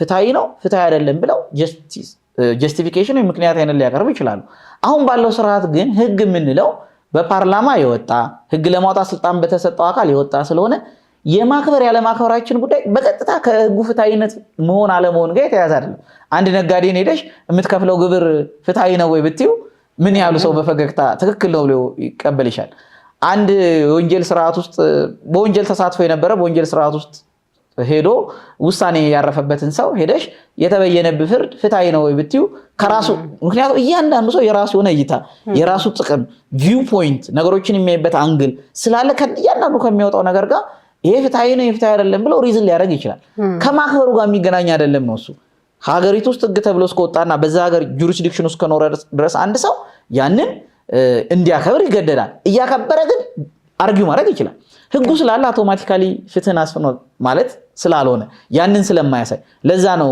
ሶክራተስ አንጀስት ሎ ኢዝ ኖ ሎ ያለው ህጉን እኮ አንጀስት ብሎታል ህግ ግን ብሎታል እስቲ እንደ ህግ አልቆጥረውም ማለት ያ አይነት ሐሳብ አሁን በፍልስፍናው ዓለም ሊኖር ይችላል በዘመናዊ ዓለም ላይ ግን ህግ ተብሎ እስከወጣ ድረስ ለዛ ነው ህጉ ከመውጣቱ በፊት ንግግሮች ሐሳብ አቀርቡ ስጡ የሚባለው ሌላው ደግሞ የህግ ማሻሻል የሚባለው ኮንሴፕት የመጣው ሌላ ደግሞ ትርጓሜ የሚባለው ፍርድ ቤቶች ፍትህ ማስፈጸሚያ ቦታዎች ናቸው ስንል ምናልባት እንኳን የወጣበት መንገድ የተጻፈበት መንገድ በአተገባበር ሂደት በትርጓሜ ሂደት ሊስተካከል የሚችልበት ወደ ፍትህ ርት የምትለው ኮንሴፕት የመጣው ከዚህ ነው ዳኞች ኢምፓወርድ ናቸው ማለት ነው በተወሰነ መልኩ ስልጣን አላቸው በሚመጡላቸው ጉዳዮች ላይ ያንን አንቀጽ ያንን ፕሮቪዥን ሲተረጉሙ ሲያብራሩ ወደዛ ሊያመጡ ይችላሉ ሊያያይዙ ይችላሉ ማለት ነው ስለዚህ እንደ ማህበረሰብ አንድ ሰው ይሄ ህግ ፍትሃዊ አይደለም ብሎ የመናገር መብት አለው ጀስቲፊኬሽኑን የማቅረብ መብት አለው የሚለወጥበትና የሚሻሻልበትን መንገድም የማቅረብ መብት አለው እሱ ላይ ስለሆነ የሚሄደው ወደ ኋላ የመጡት ፈላስፎች እንዲያውም ሮስኮፓውንድ የሚባል ሃርቫርድ ዩኒቨርሲቲ አንድ ዲን የነበረ ሰው ከሌላ የትምህርት ዘርፍ ነው የመጣው ህግ በጣም ፋሲኔት ያደረገው ስለነበረ ህግ ከሌላ ትምህርት ጋር እንዴት ተደባልቆ አይቀርብም ብሎ በዛ የተነሳ ያመጣው ቲዮሪ ሶሲዮሎጂካል ስኩል ኦፍ ቶት የሚባል ማህበረሰባዊ ህግ ጥናት የሚባል ህጉ ከመውጣቱ አስቀድሞ የመጀመሪያው የሎየሩ ስራ የህግ ባለሙያው ስራ የማህበረሰቡን ኢንተረስት ወይም ፍላጎት የመለየት ነው ሊስት ዳውን ማድረግ ነው ማህበረሰቡ ምን ይፈልጋል የሚል ከዛ ይበትናል የቤተሰብ ፍላጎት የነጋዴ ፍላጎት የመምህራን ፍላጎት የዚህ ባለሙያ ፍላጎት እያለ ፍላጎቶችን ነው ልስም ከዛ ይሄንን ፍላጎት ለማሟላት ምን አለኝ የሚለውን ነው የሚያውና ሎየር ልክ ኢንጂነር ብሎኬት በብሎኬት ወይም አንድ አርኪቴክት ዲዛይን ሰርቶ ቤትን እንደሚያቆም ሎየርም ፍላጎቶችን የማህበረሰብ ፍላጎቶችን የግለሰብ ፍላጎቶችን ይደረድራል እና ፐርፌክት ሆኖ ሲያያቸው ወደ ህግነት ይለውጣቸዋል ይላል ቲዮሪ ኦፍ ኢንተረስት ይባላል የፍላጎት ኢንተረስቱ ካልሆነ ማህበረሰቡ ራሱ ህግ ነው ተቀበል ብትዩ ወጥቷል ብትዩ አክብር ብትዩ ህጉ ከወጣ በኋላ እንደገና ህጉን ማህበረሰቡ ለማስረጽ የሚደረገው ትግል የበለጠ ኮስትሊ ይሆናል፣ አስቸጋሪ ይሆናል። ህግ አውጥተናል እኮ እየተፈጸመ አይደለም፣ አፈጻጸሙ ደካማ ሆነ፣ ህዝቡ አልሰማ ማለት ይሆናል። አወጣጡ ላይ ምንድን ነበር? የማህበረሰቡ ተሳትፎ ምንድን ነበር? የማህበረሰቡ ፍላጎት ነበር? ይሄን ስታረጊለት ፍትሃዊ ነው የማይልበት ምክንያት አንድ ሰው የለም። ከዚህ አንፃር ሊታይ የሚችል ነው። የቅድም ሲያነሱ የነበረውን ነገር አሁን እዚህ ጋር ብናያይዘው ጥሩ ነው። ለተማሪዎቼ በአካባቢያቸው ያለ ፍትህን እንዴት እንደሚገልጹት የተለያዩ አባባሎችን እንዲያመጡ ገልጽላቸው ነበር ብለው ነበርና እንደየቦታው በአገራችን በጣም ብዙ የተለያዩ ባህሎች አሉና እንደየቦታው ለፍትህ ያለው አረዳድ ይለያያል። ልክ እንደዛ ሁሉ ደግሞ ማህበረሰቡ እኔ የምገዛበት ህግ ዘመናዊ ተብሎ የተጻፈው ጎን ለጎን እንደ ባህል ወይም እንደ ልማድ የሚከተለው ደግሞ የራሱ ህግ ብሎ ልቦናው ላይ ጻፈው አለ። እንግዲህ ወረቀት ላይ ተጻፈ ባይሆንም ማለት ነው። ስለዚህ አሁን እንደሚሉት የህግ አውጪው ህግ አስፈጻሚውና ህግ ተርጓሚ ወይም ደግሞ በአጠቃላይ የፍትህ አካላት ብለን የምናስባቸው የመንግስት አካላት እንደሆኑ በማሰብ ሰው ለህግ ጉዳይ ለህግ ለራሱ ለፍትህ የሚሰጠውን ነገር ከመንግስት ጋር የሚያያይዝበት ምክንያት ያ ይመስለኛል ወሰኛ ትክክል አይደለም ብለን የምናስበው ማለት ነው። ምክንያቱም የትኛውም ሀገር ላይ የሚወጡ ህጎች አድርግና አታድርግ የሚሉ ናቸው። ማድረግና ለማድረግ የሚያመጣው ተጠያቂነት አለ ሁለቱም። ስለዚህ አመንበትም አላመንበትም ለመከተል ለመታዘዝ እንገደዳለን አይደለ? ላይክ በሃይማኖትም የምንባለው ያንን ስለሆነ ማለት ነው። እሱም ብቻ ሳይሆን አንዳንዴ ባህላዊ የግጭት መፍቻ ዘዴዎቻችን ወይም ደግሞ በባህል ያዳበርናቸው ልማዶች ዘመናዊ ህግ ከሚሰጠን በላይ ገዝፈው ውጤት ሲያመጡ እንመለከታለን። ቅድም አሉ በጣም ኢንተረስቲንግ ነገር አንድ ባልና ሚስት ቤታቸው ውስጥ ሲኖሩ የፌደራል ላይ የሚኖሩ እንበልና ፌደራል የተሻሻለው የፌደራል የቤተሰብ ህግ ከአንቀጽ 1 እስከ 100 ምናምን ምን ይላል የሚለውን ሳይሆን ሲጣሉ ፍቺ ሲመጣ በልጆች ቀለብ ሲጣሉ ነው እንግዲህ የሚሄድበት ፍርድ ቤት እንዴት ነው ሚዳኘኝ ለማለት የሚመለከቱት ወይም ጥሻለው አልጣሰም የሚለው ክርክር የሚመጣው ማለት ነው። ስለዚህ የባህላዊ የግጭት መፍቻ ግጭት ነው የሚያመጣው ወደ ህግ እንድንዞር የሚለውን እኔም ሼር ስለማድረግ ማለት በሰላም የሚኖር ሰው ህግ ስላለ ሳይሆን ልቡ ላይ የተጻፈው ወይም ደግሞ ያመነበት ነገር ነው ሰው የሚኖረው እንጂ ህግ ተጠያቂነት ስለሚያመጣ ስለሚያስቀጣ ለመከላከል አንድ መንገድ ቢሆን ኖሮ ወይም ብቸኛ መንገድ ቢሆን ኖሮ በጣም ብዙ ሰዎች ማረሚያ ቤት አናያቸውም ነበር ብዙ ምክንያት ስላለው ማለት ነው እሱ። ስለዚህ የባህላዊ የግጭት መፍቻ ስርዓቶቻችን ለዘመናዊው የሀገራችን የፍትህ ስርዓት ኮንትሪቢዩት የሚያደርጉት ወይም ደግሞ የሚያደርጉት አስተዋጽኦ ወይም ያደረጉት አለ ወይ? አሁንስ እነሱ በመኖራቸው ፍትህ ስርዓቱ ላይ ያለውን የዘመናዊ ፍትህ ስርዓት ላይ ያለውን ጋፕ ወይንም ክፍተት የሞሉ ናቸው ብለው ያስባሉ? ዞር ብለን ማየት ስለሚጠበቅብን ማለት ነው። መልካም እንግዲህ እንደምታውቂው ማህበረሰብ ህግን ይቀድማል። መጀመሪያ ማህበረሰብ ነበረ። ማህበረሰቡ ኖሮ በኑሮ ሂደት የእርስ በርስ ግንኙነቱን መስተጋብሩን ለማሳለጥ የሚረዱትን ነገሮች በጊዜ ሂደት እያወቀ ሲመጣ ህግጋትን በድንጋይ ላይ ተጽፎ ከነበረው ከጥንቱ የሐሙራቢ ኮድ ጀምሮ ኮድን ዲቨሎፕ ወደ ማድረግ የተጻፉ ህጎችን ወደ ማምጣት ሄዷል። ይህ ማለት ህጉ ከመምጣቱ አስቀድሞ ግጭት አልነበረም፣ አለመስማማት አልነበረም፣ አለመግባባት አልነበረም፣ የቤተሰብ ጉዳይ አልነበረም፣ ንግድ ልውውጥ ሽያጭ አልነበረም ማለት አይደለም። ነበረ። ይህንን የሚገዛበት የራሱ የሆነ ህግ፣ የራሱ የሆነ ደንብ፣ የራሱ የሆነ አካሄድ እንደነበረው ግልጽ ነው። እንዲህ ሆነ ዘመናዊ የህግ ስርዓት የሚባለው ህግ አውጪ፣ ህግ ተርጓሚ እንደዚህ ተብሎ ህግ ተንታኝ ተብሎ የተከፋፈለ ስርዓት ያለው እነዚህ ሁሉ ኃላፊነታቸው ምንድነው? እንዴት ያደርጋሉ? ህግ በሚወጣ ሰዓት ምን ይደረጋል? የሚል ስርዓት ያለው መዋቅር በተዘጋጀ ጊዜ ወደድንም ጠላንም የዚህ አስቀድሞ የነበረው የማህበረሰቡ ተጽዕኖ እዚህ ላይ ማረፉ እንደማይቀር ወይም ይሄ ጉልህ ቦታ ሊኖረው እንደሚገባ ምንም የአደባባይ ሀቅ ነው። ለዚህም ነው የኢትዮጵያ ህገ መንግስት የሌጋል ፕሉራሊዝም ወይም የብዝሃ ህግ ሐሳብ የሚባለውን የሚቀበለው። የሃይማኖት ህግጋትን ይቀበላል፣ የባህል ህግጋትን ማህበረሰቡ ያለውን የባህል ህግጋት ይቀበላል። በፌደራሊዝም መዋቅር ደግሞ ክልሎች የራሳቸውን ህግ እንዲያወጡ እንግዲህ የፌደራል መንግስቱ የራሱ ህግ ኖሮት ክልሎችም የራሳቸው ህግ ያወጡ ሲባል ክልል መባሉ በራሱ በዛ ክልል ውስጥ የሚኖር ማህበረሰብ የራሱ የሆነ ወግ፣ የራሱ የሆነ ልማድ፣ ባህል ነገሮችን የሚያይበት ፐርስፔክቲቭ እይታ የነገር እይታ የሚነጽርበት የራሱ የሆነ ነገር አለው ነው። ከዛ አንፃር እንደተቀበለው ነው። ስለዚህ የባህል ጋብቻን ለምንድን ነው የኢትዮጵያ ህግ ሪኮግናይዝ የሚያደርገው? ህገ መንግስቱም ሪኮግናይዝ የሚያደርገው ለምንድን ነው? አለመግባባቶች ሲኖሩ ሰዎች እነዚህ ነገሮች በሽምግልና በመሰል ጉዳዮች እንዲፈቱ የሚፈቅደው ለምንድን ነው ስንል የነዚህ ነገሮችን ዋጋ የነዚህ ነገሮችን ቫልዩ በደንብ ስለተረዳው ነው ማለት ነው። በአሁን ባለው ዘመናዊ ህግ ስርዓት እንደምታውቂው አንቺ ከኔ ልክ አንቺው ምን በደንብ ታውቂያለሽ ፍርድ ቤቶቻችን ከፍርድ ቤት ጋር የተጣመሩ ወይም ኮርት አኔክስድ የሆኑ የግልግል የእርቅ የሽምግልና ሁኔታዎችን ወደ ዘመናዊ የፍትህ ስርዓት ወደሚባለው ውስጥ እያስገባ መጥቷል። ይሄ ሁሉ ዘመናዊ ህግ ስርዓት ለነዚህ ለማህበረሰብ ልማዶች ለማህበረሰብ ነገሮችን የሚያዩበት የሚፈቱበት እነሱ ቅጣት ብለው የሚወስዱት እነሱ ጥፋት ብለው የሚወስዱት ነገር ያለውን ግንዛቤ የሚጨምር ነው። አንድ ታሪክ ሼር ባረግሽ ደስ ይለኛል። ከጥቂት ዓመታት በፊት ወደዚህ ኛንጋቶም የሚባል አካባቢ የኢትዮ ኬንያ ቦርደር የኢትዮጵያና የኬንያ ቦርደር ላይ ነው። እዛ አካባቢ ያለ የደቡብ ኦሞ ማህበረሰብ ነው።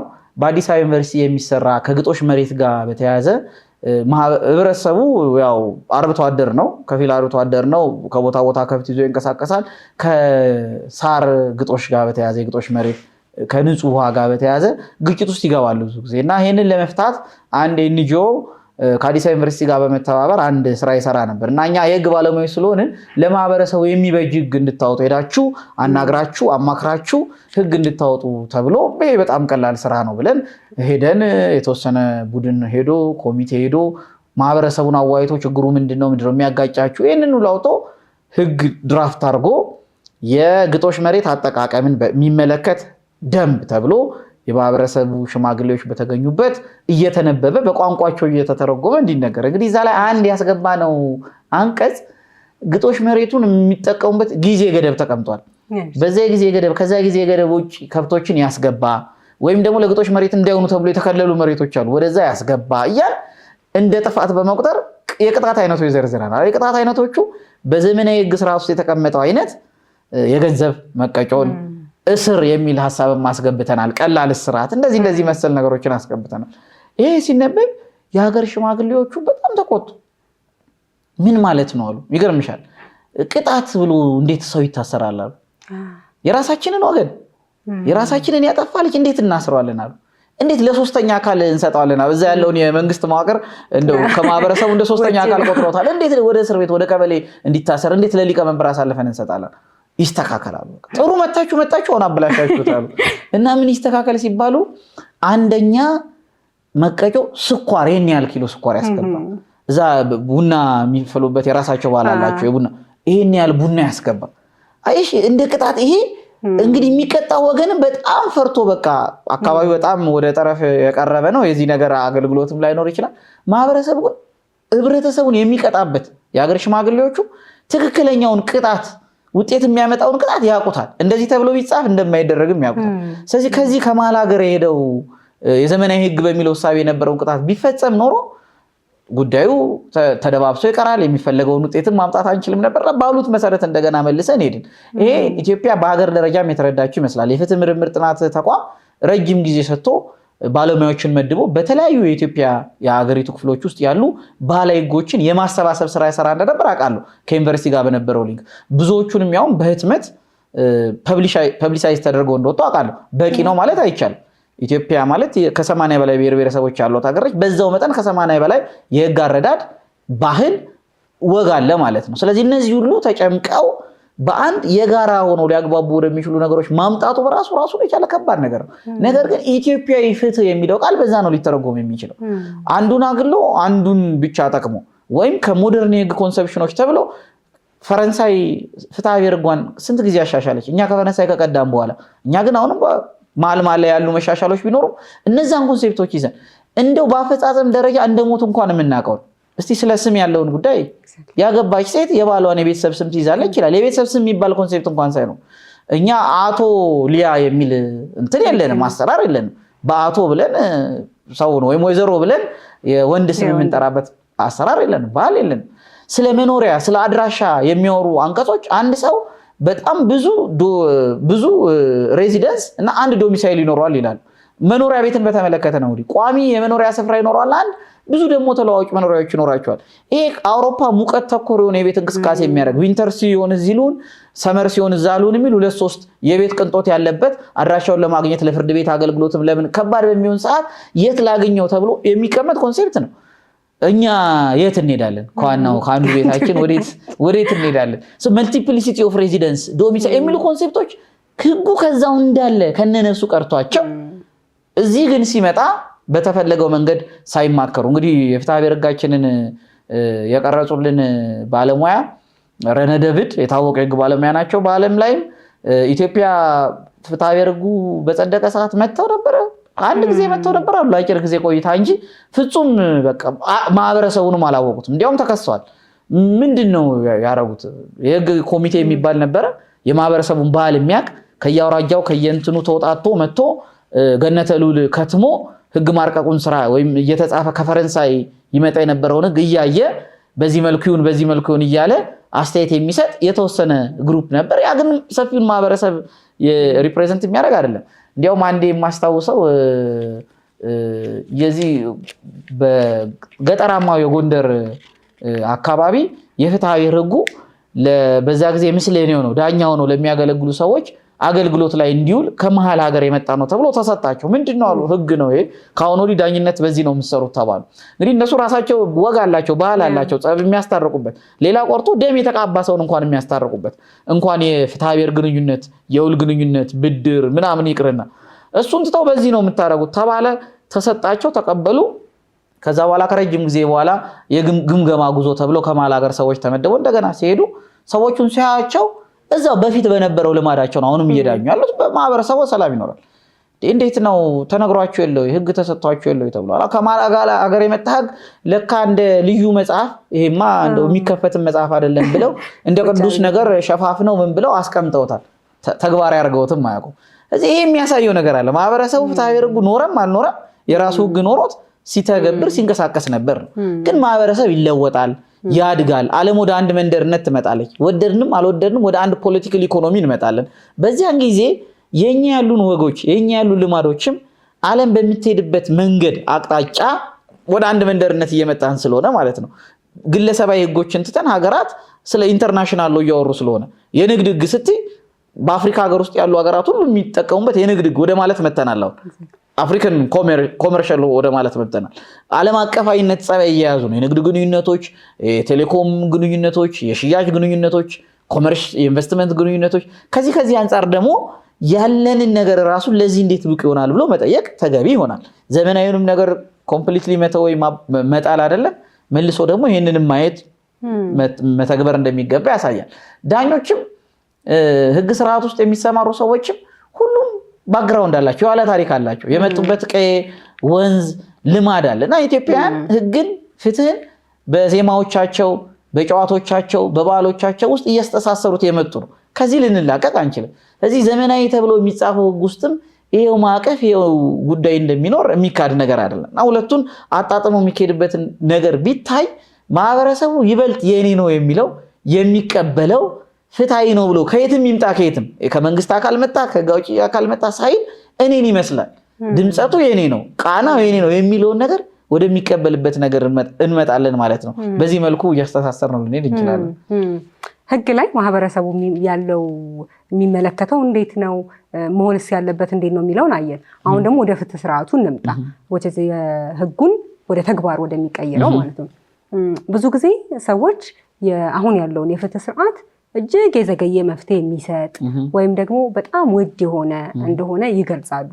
ስለዚህ ሰዎች ተበድለው ፍርድ ቤት ላለመምጣት እንደ ምክንያትነት ከሚሰጡት አንዱ ምክንያት ውስጥ ቶሎ መፍትሄ አላገኝም በሚል እሳቤ ወይም ደግሞ ፍርድ ቤት ሲመጡ በጣም ኮስቲ ስለሆነ ወጪ ስላለው ዳኝነት የሚከፍሉት ብቻ ሳይሆን መመላለሱ በራሱ ካጡት ነገር በላይ የሚያስከፍላቸው መሆኑን ስለሚረዱ እንደዛ አይነት ግንዛቤ እንደዛ አይነት አመለካከት በመኖሩ ምክንያት ለፍትህ ስርዓቱ ያለውን አመኔታ የቀነሰ እንደሆነ ሲገለጽ እንሰማለን።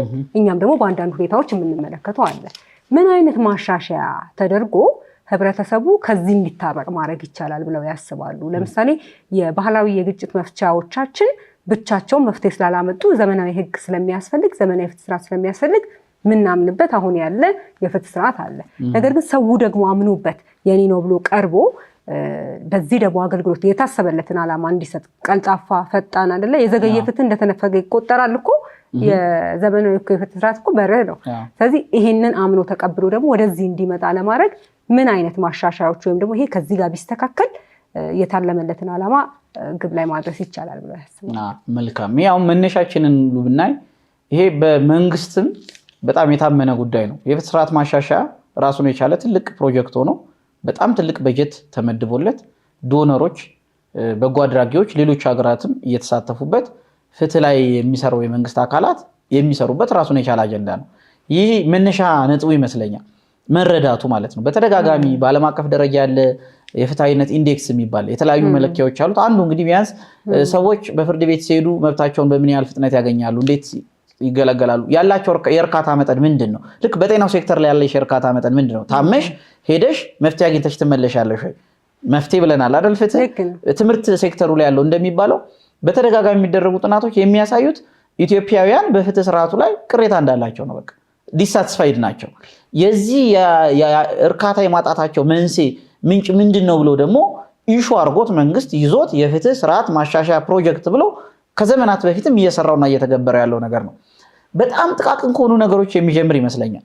ፍርድ ቤት ውስጥ ተገልጋዮች ሲሄዱ የሚቀመጡበት ወንበር ምቹነት አሁን ለአንዳንዱ ቀላል ሊመስለው ይችላል። ይህንን ከምን አይቻለሁኝ? አንድ ዓመታዊ የፍትህ ስርዓት ማሻሻያ ሪፖርት የቀረበበት መድረክ ላይ አቅራቢው በዚህ ዓመት የተሰሩ ስራዎች ብሎ ፍርድ ቤቱ መቀመጫ ወንበሮቹ የተሻሉ አስቀምጧል ተብሎ ይህንን ሰዎች ለመተቸት አሁን ከፍትህ ስርዓቱ ጋር ምን ያገናኘዋል ብሎ ተገልጋይ ተመችቶት መቀመጥ አለበት። ከዛ እኮ ይጀምራል። ሲመችሽ ነው ጉዳይሽን በአግባቡ እየጎረበጠሽ ጉዳይሽ ራሱ እየጎረበጠሽ ነው ሲጀምር፣ ችግርሽ እየጎረበጠሽ ነው፣ የጎረበጠ ወንበር ላይ አትቀመጭም። እና ቀላል ከሚመስሉ ከእንደዚህ አይነት ነገሮች ይጀምራል። እኛ ሀገር ላይ ሌላውም ብዙም የአፍሪካ ሀገር ላይ ተመሳሳይ ነው ይባላል። ጥርሴ ወለቀ ብለህ እየተከራከርክ ጥርስ ሊበቅል ይችላል ይላሉ ሰዎች። ጉዳዮች በአጭር ቀነቀጠሮ ውስጥ እንዲሰጡ እና መሻሻሎች አሉ፣ የሚታዩ መሻሻሎች አሉ። እነዚህን ትናንሽ ማይልስቶኖች አፕሪሼት እያደረግን እያደነቅን መልካም ነው እያል የሚጎለውንም ነገር ደግሞ አጉልተን እያሳየን ከመንግስት ወገን ከህግ አስፈጻሚ ወገን ከፍትህ አካላት ጀስቲስ ሴክተር የሚባሉት አካላት ደግሞ ከባለሙያና ከተገልጋይ የሚመጣው ነገር ትችቱ ኮንስትራክቲቭ እንደሆነ በመረዳት ተገልጋዩ እኮ ነው እያቀረበ ያለው ቅሬታ እያቀረበ ያለው እና ይሄንን ቅሬታ መቀበል መቻል ትልቅ ነገር መሆኑን ያሳያል። ከባህላዊ ነገር የምንወስደው አለ ወይ? አሁን ህገ መንግስቱ መንገድ አመቻችቶልናል እኮ ኢትዮጵያ የብዛ ህግ ሀገር ነች ብሎ ኮንሲደር አድርጎ ብዛ ህግ ሲል የሃይማኖቱን ተቀብሏል። ኢትዮጵያ ውስጥ እኮ አሁን በሸሪዓ ህግ ጋብቻ ይፈጸማል። ሰዎች በሸሪዓ ህግ ፍርድ ቤት ሄደው ጉዳያቸውን ያቀርባሉ፣ ይከራከራሉ። የሃይማኖት ህግ ነው። ልብ በሸሪዓ በባህላዊ ህግ የሚፈጸሙ ጋብቻዎች፣ የእርቅ ስምምነቶች፣ ልውውጦች፣ ንግዶች ሪኮግናይዝ ይደረጋሉ። ምን ማለት ነው? ህገ መንግስቱ የሀገሪቱ የበላይ ህግ ፍትህን ለማምጣት እንደ ኢንስትሩመንት የምንጠቀምበት ነገር ላይ የዘመናዊ ህግ ክፍል አድርጎ ራሳቸውን ይችላል በአጋዥነት እንኳን አይደለም እንዲቆሙ በር ከፍቶላቸዋል። ይቀጥልና ደግሞ በጎን እንደ አጋዥ ጥቅም ላይ ሊውሉ እንደሚችሉ እንደ ሶርስ እንደ ምንጭ ልንጠቀማቸው እንደምንችል የሆነ ህግ በሚወጣ ሰዓት የሆነ ማህበረሰብ ያስጨነቀ ጉዳይ በሚወጣ ሰዓት ማህበረሰቡ ከሚጠቀምበት ከራሱ ልምድ ከራሱ ህግ ሊወጣ እንደሚችል ሶርስ ኦፍ ሎ ሊሆኑ እንደሚችሉ የህግ ምንጭ ሊሆኑ እንደሚችሉ እንደ አጋዥነት ተቀም እነዚህን በማድረግ ያሉና የሚታዩ በጣም ገጠው የሚታዩ እንትን የማያስፈልጋቸው ማብራሪያ ትንተና የማያስፈልጋቸው የዕለት ተዕለት የባለሙያዎች የምሬት ምንጭ ሆኑ ጉዳዮችን ደግሞ አይደንቲፋይ እያደረጉ በየፍርድ ቤቱ የሚቀመጡ የሀሳብ መስጫ መዝገቦች ሰዎችም የእውነት ሀሳባቸውን የሚገልጹበት ሳትስፋይ ሲሆኑ ፖዚቲቭ ነገሮችን የሚጽፉባቸው እነዚህ መዝገቦች የማየት ዕድል ገጥሞኛል። ሰዎች ስም ጠቅሰው ባለሙያ ጠቅሰው ችሎት ጠቅሰው የተሰማቸውን በአገልግሎቱ መገኘት የተሰማቸውን ደስታ የሚገልጹባቸው በዛው መጠን ደግሞ እነዚህ መዝገቦች ደግሞ ተወስደው ተሰብስበው ይህንን የሚቆጣጠረው አካል በአግባቡ እያየ ማሻሻያ የሚወስድባቸው ነገሮች ቢያደርግ የህግ ችግር በህግ ደረጃው ወደ ፍትሁ የሚያረማምደው የህግ ችግር አለ ብዬን ያልወስድ እንዲያውም ኢትዮጵያ ከሚያስፈልገን በላይ ህግጋት እንዳሉ ነው የምንረዳው። አሁን ላይ ጥቅም ላይ መዋል አለመዋላቸውን እማናቃቸው ለወደፊቱ ተብሎ እንደ ትንበያ ታስታውሻለሽ? የዚህ ስለ አእምሮ ህመም ጋር የተያዘ አንቀጽ የአእምሮ ህመም ማለት ምን ማለት ነው፣ ህጉ እንዴት ነው ዲፋይን የሚያደርገው የሚል ፕሮቪዥን ሲጻፍ የሚገርመው ማህበረሰቡ ቁጥሩ ከ1000 በላይ ከሆነ በአንድ የአእምሮ ህመምተኛ ለመባል የሐኪም ማስረጃ ያስፈልጋል የሚል አንቀጽ ከቶ ነበረ ድራፍተሩ። እንግዲህ የዛኔ ሐሳቡ ምንድነው? በወቅቱ አንድ የአማኑኤል ሆስፒታል አለ፣ ከበቂ በላይ ነው፣ ያ የነበረ የህዝብ ቁጥር ትንሽ ነው። ስለዚህ ለፍርድ ቤት የሚቀርብ ማናቸውም ከዚህ ጋር ተያይዞ የሚነሳ የመብት ወይም የግዴታ ጥያቄ በፍርድ ቤት ሊያልፍ ይገባል። እስከ 1000 ህብረተሰብ ከሆነ ግን ቀላል ነው ማህበረሰቡ የሚያቀኑ ተብሎ ነው። ከዓመታት በኋላ እዚህ ጉዳይ ላይ የሚሰራው የሀገሪቱ ብቸኛ ሆስፒታል አሁንም እኔ እስከማውቀው ድረስ አማኑኤል ሆስፒታል ነው። ነገር ግን በእንደዚህ አይነት ህመም በእንደዚህ አይነት ጭንቅ የሚጠቁ ሰዎች እነሱን ደግሞ የሚከታተሉ ጋርዲያንስ ሞግዚቶቻቸው የገንዘብ ጉዳያቸውን የሚያደርጉ የሰው ቁጥር ግን እየበዛ መጥቷል። የአእምሮ ህመም በአእምሮ ውስጥ የሚወድቁ በሽታዎች የሚጠቁ ሰዎች ቁጥር እየበዙ መጥቷል። ስለዚህ የግድ ይህንን ነገር የምታረጋግጠው ከዛ ነው ከተባለ ህጉ ሲወጣ የነበረው እሳቤ ተለያይቷል ማለት ነው፣ ሰፍቷል። እነዚህ ማሻሻያ የሚፈልጉ ጉዳዮች ናቸው። እንደዚህ እያለ በፍትህ ስርዓት ውስጥም ያለውን ነገር እያሻሻል መምጣት ከተቻለ በሁሉም ሴክተር ላይ ያለ ተለይቶ የሚመጣ ምሬት አይደለም። በፍትህ ቅድም እንዳለው ነው። ትምህርት ሴክተር ላይ ብትሄጂ የሚያማራ አለ፣ ጤና ሴክተር ላይ ብትሄጂ የሚያማራ አለ፣ ግንባታ ኮንስትራክሽን ምናምን ሴክተር ላይ ብትሄጂ ሁሉም ቦታ ላይ የሚያማራ አለ። ጉድለት እንዳለ እናውቃለን። እነዚህን ጉድለቶች ለመሙላት ግን ዝግጁ የሆነ አመቺ የሆነ የህግ ማዕቀፍ አለ ነው። ጥናቶች እየተከናወኑ ነው። እነዚህን ወደ መሬት አውርዶ ማሻሻል ቢቻል ባህላዊ ህጎቻችን፣ ባህላዊ የህግ እሳቤዎቻችን ማህበረሰባችን በራሱ ከፍተኛ የሆነ የማስተካከያ ምንጭ ወደ ቀናው መንገድ የሚያስኬድ ምንጭ ነው ብሎ መጥቀስ ይቻላል። በተለይ እዚህ ከፍርድ ቤት ስራዎች ጋር በተያያዘ ያነሷቸው በጣም በርካታ ልናነሳ የምንችላቸው ችግሮች አሉ። ግን ማህበረሰቡም ደግሞ የአፕሪሼት ማድረግ ያለበት ወይም ደግሞ የተሻሻሉ ነገሮች ሲኖሩ አንዱ የፍትህ ለመስጠት ወይም ደግሞ ትክክለኛ ውሳኔ ለመስጠት ፍርድ ቤቶች ከሚኮነኑባቸው ነገሮች አንዱ ማዘግየት ስለሆነ የሚደረጉ ለውጦችንም አፕሪሼት ማድረግ ደግሞ ያስፈልጋል። ለምሳሌ ቅድም እንደተባለው ፍርድ ቤቶች ላይ በጣም በርካታ ወይም የፍትህ ስርዓቱ ላይ በአጠቃላይ በጣም በርካታ ችግሮች አሉ። እንደ ማህበረሰብ ምንም ማንካካድበት ራሱ የፍትህ ስርዓቱ ላይ ያሉ ተቋማቱ በራሱ አድሚት የሚያደርጉት ነገር ግን የመሰረታዊ የምንላቸው ደግሞ እንደየግለሰቡ የሚለይ እንደ ማህበረሰቡ የሚለያዩ ችግሮች ይኖራሉ። ወደድንም ጠላንም ግን በጣም ትንንሿ ነገር ናት ደግሞ እዛ ጋር የምታደርሰው አሁን ቅድም ሲገልጹት የነበሩት ጥቃቅን ነገሮች ማለት ነው። ለምሳሌ አንድ ፍርድ ቤት ላይ በመብራት መቆራረጥ በጣም ይታወቃል አይደል ሀገራችን። ስለዚህ አንድ ፍርድ ቤት ላይ ዘመናዊ የሆነ ጄኔሬተር ኖሮ መብራት ሲጠፋ 24 ሰዓት አገልግሎት የሚሰጥ ከሆነ ይህንን እንደ አቺቭመንት ወይም እንደ ትልቅ ስኬት ፍርድ ቤቶች ሲያነሱ ማህበረሰቡ አይ ዳኞች ላይ ስንት ችግር እያለ ስለ ጄኔሬተር ታወራላችሁ እንዴ ሊል አይችልም። መራራቁን ያሳየናል አይደለ? ይሄ ፍትህ የሚሰጠው አካል ወይም የፍትህ ስርዓቱ ላይ ያለው ተቋማትና ማህበረሰቡ የተላለፉ እስከሚመስል ድረስ ችግር ብለን የምናነሳቸው መሰረታዊ ነገሮችን ተቋማቱ ማህበረሰቡ በጣም ችግር ብሎ የሚያያቸው ነገሮች ላይ ትኩረት አለማድረግ፣ ማህበረሰቡ ደግሞ ተቋማቱ ትንንሽ የሚያደርጓቸው መሻሻሎች ላይ ያለውን የኔነት ስሜት የፍትህ አካሉ ወይም የፍትህ ስርዓቱ የኔ ነው ብሎ መቀበል ላይ ቅድም ካለው መጀመሪያ መነሻችን ላይ ካለው ምክንያት በመነሳት የተራራቀ የሚመስል ነገር አለ። ግን ወደድንም ጠላንም ደግሞ ያለችን ሀገር አንድ ናት። በተለይ ደግሞ ፍርድ ቤቶች ደግሞ ፍትህ የሚሰጥባቸው የፍትህ አደባባይ ብለን የምናምንባቸው ናቸውና ከነ ችግሮቻቸው መስተካከል ያለበትን ግን እንደ ማህበረሰብ እንደ ዜጋ በባህላችንም በልማዳችንም ደግሞ እንደ ባህሪም ደግሞ ማህበረሰቡን መተባበር ያለበት እንጂ ብቻውን ለተቋማቱ ብቻ የምንሰጠው አይደለም። አሁን ጠቅላላ የተረዳሁት ያንን ነው። የፍትህ ጉዳይ አተገባበር ላይ እና መረዳት ላይ ደግሞ እንምጣ።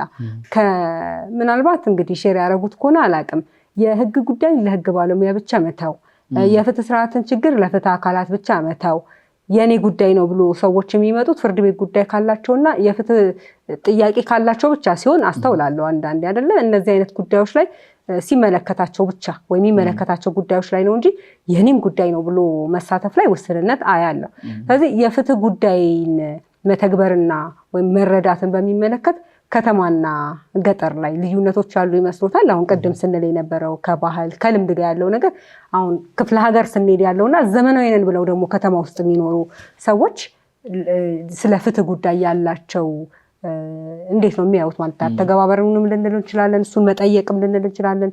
ደግሞ በጣም ይገር ሆኖ እዛ ነገር ላይ መሳተፍም የተለያየ ነው ወይስ? ይሄ እንደው በእውነቱ ጥልቅ ራሱን የቻለ ምርምር የሚፈልግ ጉዳይ ነው። አክቹዋል ዳታ ተይዞ መታየት ያለበት ጉዳይ ነው። የፐርሰፕሽን ጉዳይ ስለሆነ እንዴት ፐርሲቭ ያደርጋሉ፣ እንዴት ያዩታል የሚል ጉዳይ ስለሆነ ስለዚህ በእንደው የግል ምልከታን አቅርብ ካለሽኝ ግን ብዙ ጊዜ ከተሜነት የሚባለው ወይም ዘመናዊነት የሚባለው ነገር አብሮ ከዛው ጋር አብሮ በተወሰነ መጠን ቸልተኝነት የሚባለውን ነገር የማምጣት ባህሪ ይበታል። ከዚህ ከተሜነት አጥቅቷቸዋል ከሚባሉት ቦታዎች ወይም አካባቢዎች ራቅ እያልሽ በመጣሽ ቁጥር አሁንም ፍትህ ለሚባለው ህግ ለሚባለው እውነት ለሚባለው ነገር ሰዎች ያላቸው አመለካከት በጣም ጠንካራ ሲሆን እነዛ አባባሎች ሁሉ እነዛ ንግግሮች ሁሉ ከዚህ የሚመጡ ናቸው። ለዳኛ ያለ ክብር፣ ለፍርድ ቤት ያለ ክብር፣ የመንግስት ተቋም ሲባል በራሱ ለመንግስት ተቋም ለዚህ ያለ አመለካከት፣ ለችግር ቢኖር ራሱ የሚፈታበት መንገድ እነዚህን ስናይ ከዛ ከገጠር ከምንለው ወይም ራቅ ካለው ከቴክኖሎጂው ለኛ ቅርብ ከሆኑት ከኢንፎርሜሽኑ ከነዚህ ራቅ ወዳለው ክፍል ስትመጪ የአክብሮት ደረጃው በጣም ከፍ ያለ እንደው አንዳንዱ መለኮታዊ እንዳልነው በቃ ከሰማይ የወረደ ድሮ ፍትህ ሰሎሞኒክ ጀስቲስ እንደምንለው ፍትህ የሚሰጠው አካል የተሾመው ከእግዚአብሔር ነው። የሚሰጠው ፍትህም ትክክለኛ ፍትህ ነው። እሱን መቀበልና ማድረግ አለብን ብሎ ከማሰብ አንፃር ያንን የማከሩ ሁኔታ አለ። ከዛ የወጣሽ መጣሽ ቁጥር ደግሞ በሎጂክ በሪዝን በተጠያቂነት ሁሉን ነገር አንቀበልም በምርምር ስም በዚህ ሽፋን ደግሞ ነገሮችን ቻሌንጅ ማድረግ እንኳን ችግር ኖሮባቸው አይደለም ቅድም እንዳወራ ነው የሚታይ አፍጦ የወጣ ክፍተቶች ካለባቸው ማይን ዲፌንድ ለማድረግ ስለዚህ አንድ ነገር ላለመቀበል ትክክል አይደለም ላለማለት አያስፈልግም ለማለት እንዲያውም እኔ ጉዳይ ኮንሰርን አይደለም ለማለት እስከዛ ድረስ የሚያደርስ ደግሞ ኔግሊጀንስ ትንሽ አያለውኝ። እንግዲህ ህግ ከወልደትሽ ጀምሮ ከተወለድሽበት ቀን ጀምሮ የኢትዮጵያ ፍትሐ ብሔር ህግ አንቀጽ 1 የሰው ልጅ ከተወለደ ቀን ጀምሮ የህግ መብትና ግዴታ ተጠቃሚ ነው ብሎ ነው የሚጀምረው። the human person is subject of rights from birth to death ነው የሚለው ከውልደት ጀምሮ። አንቀጽ 1 የመጀመሪያው የፍትሐ ብሔር ህግ የመጀመሪያው አንቀጽ ውልደትን ነው የሚያወራው። የሰው ልጅ ህይወት ጅማሮ ነው። መቼ ነው ሰው ተወለደ የሚለውን ጀምሮ እዛው አንቀጽ ውስጥ መቼ ሞተ ይባላል፣ መቼ እንዴት ይቀበራል የሚለውን ኮንሲደር የት ይኖራል፣ ማን ተብሎ ይሰየማል፣ ስሙ እንዴት ተደርጎ ነው የሚሰየመው እያለ ሪሌሽንሺፑን እየገነባ ትንሽ ከፍ ብሎ ሲመጣ ለአቅመ ሔዋንና አዳም ሲደርስ እድሜ ያስቀምጦለት ጋብቻው እንዴት ይፈጽማል፣ በጋብቻውስ ምን አይነት ህይወት አለው። ፕሮፌሰር ጥላሁን ተሾመ ጓዳችን ውስጥ ይገባል ህግ ይላሉ። የቤተሰብ ህጉ ጓዳችን ውስጥ ይገባል የባልና የሚስት ግዴታ ብለው ሚስት እንታር ባልና እያለ ጓዳችን ውስጥ ገብቶ ነው ይሄንን ሰዎች ሀብታቸውን ለሌሎች የሚያስተላልፉበትን መንገድ በውርስ ሰው ሲያልፍ በህይወት ደግሞ እያለ በስጦታ መልክ እንዴት አድርጎ ይሆን እያለ የማይገዛው የህይወት ክፍል የለም። እያንዳንዳችን ጉዳይ እንግዲህ ከልደት ጀምሮ ማለት ነው የወለድከው ልጅ ቀኑ እንዲህ በሆነ ሰዓት ወደ ኩነቶች ቀርበህ አስመዝግብ ስሙን ሁኔታውን እየተባለ ሲገልጽ ከህይወት ጅማሮ ጀምሮ ከኛ ህይወት ጅማሮ ጀምሮ መቼ ነው ጋር ሰውነት የምናገኘው እስከ ፍጻሜ ድረስ ያለውን ጉዳይ ይገዛል ማለት ነው። ስለ አስክሬን አቀባበር አያያዝ ለአስክሬን ስለሚሰጥ ክብር ድረስ ነው የሚያወራው ማለት። ስለዚህ ከህይወት እስከ ሞት የሚከተለን ነገር ነው። እንደሚከተለን ነገር ምንድን መሆኑን እንድናቅ በዕለት ተዕለት ጉዳያችን ላይ አፌክት የሚያደርገን ነገር እንኳን በዚህ ዘመን እንደዚህ አይነት የቴሌቪዥን ፕሮግራሞች ነው የሚያበረታቱ ዕውቀት የሚሰጡ በተለያዩ ጉዳዮች ላይ ማለት ነው ከሳምንት የሚቀርቡ ነገሮች ቀርተው ነፃ የህግ አገልግሎት እንደማለት እኮ ነው በነገራችን ላይ በአንድ ጉዳይ ላይ። ስለዚህ ጉዳዩ ይገጥመኛል እኔ ጋር ስለደረሰ ነው ስላልደረሰ ነው በሚል የቸልተኝነት ስሜት ሳይሆን ህጉን ግን ማወቅ አለብኝ በማለት እነዚህ ባለሙያዎች በሌላው ዓለም ላይ በእኛ ሀገር በነገራችን ላይ እንደው አንዳንድ ጊዜ ሙያ ያው ክብር አይሰጠውም ይባላል ያለው ማረዳድ እነዚህ እኮ በህዝብ ደረጃ አዳራሽ ተሞልቶ ገንዘብ ተከፍሎ ዋጋ ተከፍሎ በዛ ኤክስፐርት በሆኑ ባለሙያ በሆኑበት ጉዳይ ላይ ማብራሪያ የሚሰጥባቸው ሴሽኖች አሉ። በሌላው ዓለም የተለመደ ነው። ሰው ቲያትር፣ እግር ኳስ ምን እንደሚያየው በጣም ህይወቱ ወሳኝ የሆነውን ጉዳይ እንዲያከብር ኤክስፔክት የሚደረገውን ጉዳይ ነገ ከነገ ወዲያ ደግሞ ወይ በሱ ባይደርስ እንኳን በቤተሰቡ ባይደርስ በቅርብ ዘመዱ የሚደርስ ጉዳይ ለምንድን ነው ጉዳዩ ልክ ሲደርስ ሰው ጭንቀት ውስጥ የሚገባ አስቀድሞ መብቶቹን ግዴታዎቹን የሚያውቅበትን ነገር የሚያይበትን አረዳድ ቢይዝ መልካም ነው። እንግዲህ በዚህ ረገድ በተሻለ ሁኔታ እንደው አልሰለጠኑም ብለን እኛ ኮታንኮት የምንጠራው የማህበረሰብ ክፍል ወይም ፊደል አልቆጠረም የምንለው የማህበረሰብ ክፍል በተጻፈለት ህገ ልቦና እየተመራ ከዛ ደግሞ ህግ ተብሎ የተሰጠውንም ነገር እየጠየቀ በክብር አክብሮ ነገሩን ይኖራል። ግንኙነቱ ሲጣስም ፍትህ ይዳኘን እገሌ ይዳኘን ብሎ ይዳል። በድሮ የፍትህ ስርዓት ውስጥ ኢትዮጵያ እንደምታስታውሹ ከሆነ ከሳሽና ተከሳሽ ነጠላቸውን ተሳስረው አንድ ለአንድ ፍትህ የሚገኝበት ቦታ የ3 የ4 ቀን ነው መንገድ ቢባል ደም የተቃቡ ሰዎች ሆነው እንኳን ማለት ነው እዛ ፍትህ ቦታ ሳንደርስ ምንም አንሆንም ብለው ተቆራኝተው ቁራኛ ምንለውን እዛ ድረስ ይሄዳሉ። በፕሮሰሱ በሂደቱ ፕሮሰስ ውስጥ ማንነትን ይገነባሉ። ከዚህ ካጣላቸው ካጋጫቸው ነገር በላይ አንዱን ያውቀዋል። ስለዚህ ፍትህ ምንለው እውነት ነው ብለናል፣ ሰላም ነው ብለናል። ፍትሁ ጋዛ ዳኛው ጋር ሳይደርሱ በጉዟቸው የራሳቸው ፍትህ ጋር ይደርሱና ነገሮችን አቅልለው ይመጣሉ። ዳኛው ጋር ሲደርሱ ጉዳዩ በግማሽ ተፈቷል። እና ይሄ በአኒሞሲቲ በጠላትነት የመታየትን ጉዳይ ትቶ ይጠቅመኛል ብሎ የሚመጣውን ነገር ሪሌቨንት ነው ብሎ እኔ መስማት አለበት። አሁን ይሄ ጉዳይ የሚወራበት ሰዓት ነው የሚል ሐሳብ ያለ ካየሽ ሪዝኔብል ነኝ በሚለው ማህበረሰብ ነው የሚታየው። አሁን ስንት ትርምስ ባለበትና ይሄ ውጣ ውረድ ባለበት ጉዳይ ስለዚህ ጉዳይ ነው ዲስከስ የሚደረገው ይባላል። ይሄ በጣም የምናየው ጉዳይ ነው። ፕራዮሪቲ የሚሰጠው ቅድሚያ የሚሰጠው ነገር የለም ወይ ነው። የህግ ባለሙያ ህግ ነው ቅድሚያ የሚሰጠው። እንግዲህ ባለው ህግ ውስጥ ደግሞ ያሉትን ህጎች የማሳወቅ ሪስፖንሲቢሊቲም ስላለበት ነው። ይሄ ህግ ምን ይላል ምንድነው የሚለውን። ስለዚህ እንደዚህ አይነት ፕሮግራሞችን ማበረታታት ኢንከሬጅ ማድረግ ያለብን ማዳመጥ ያለብን በቀጥታ ከዚህ ተጠቃሚ ስለሆንን ብቻ አይደለም። ነገ ከነገ ወዲያ እኛም እንጠየቃለን በዚህ ጉዳይ ላይ። ደግሞ የእውቀት እስክፋት አለው እንዴ? በዛ ላይ የህግ እውቀት መብትንና ግዴታን የሚገልጽ ራስን ከጥፋት ከአደጋ የሚከለከል ራስን ወይም አጠገብ ያለን የምንወደውን የምንጨነቅለትን ሰው የሚከላከል ማለት ነው። አንድ ሰው መሰረታዊ የህግ ግንዛቤ ኖሮት የህግ ባለሙያ ጋር ሲሄድና በዜሮ ምንም ሳያውቅ የህግ ባለሙያ ጋር ሲሄድ አስቸጋሪ ነው።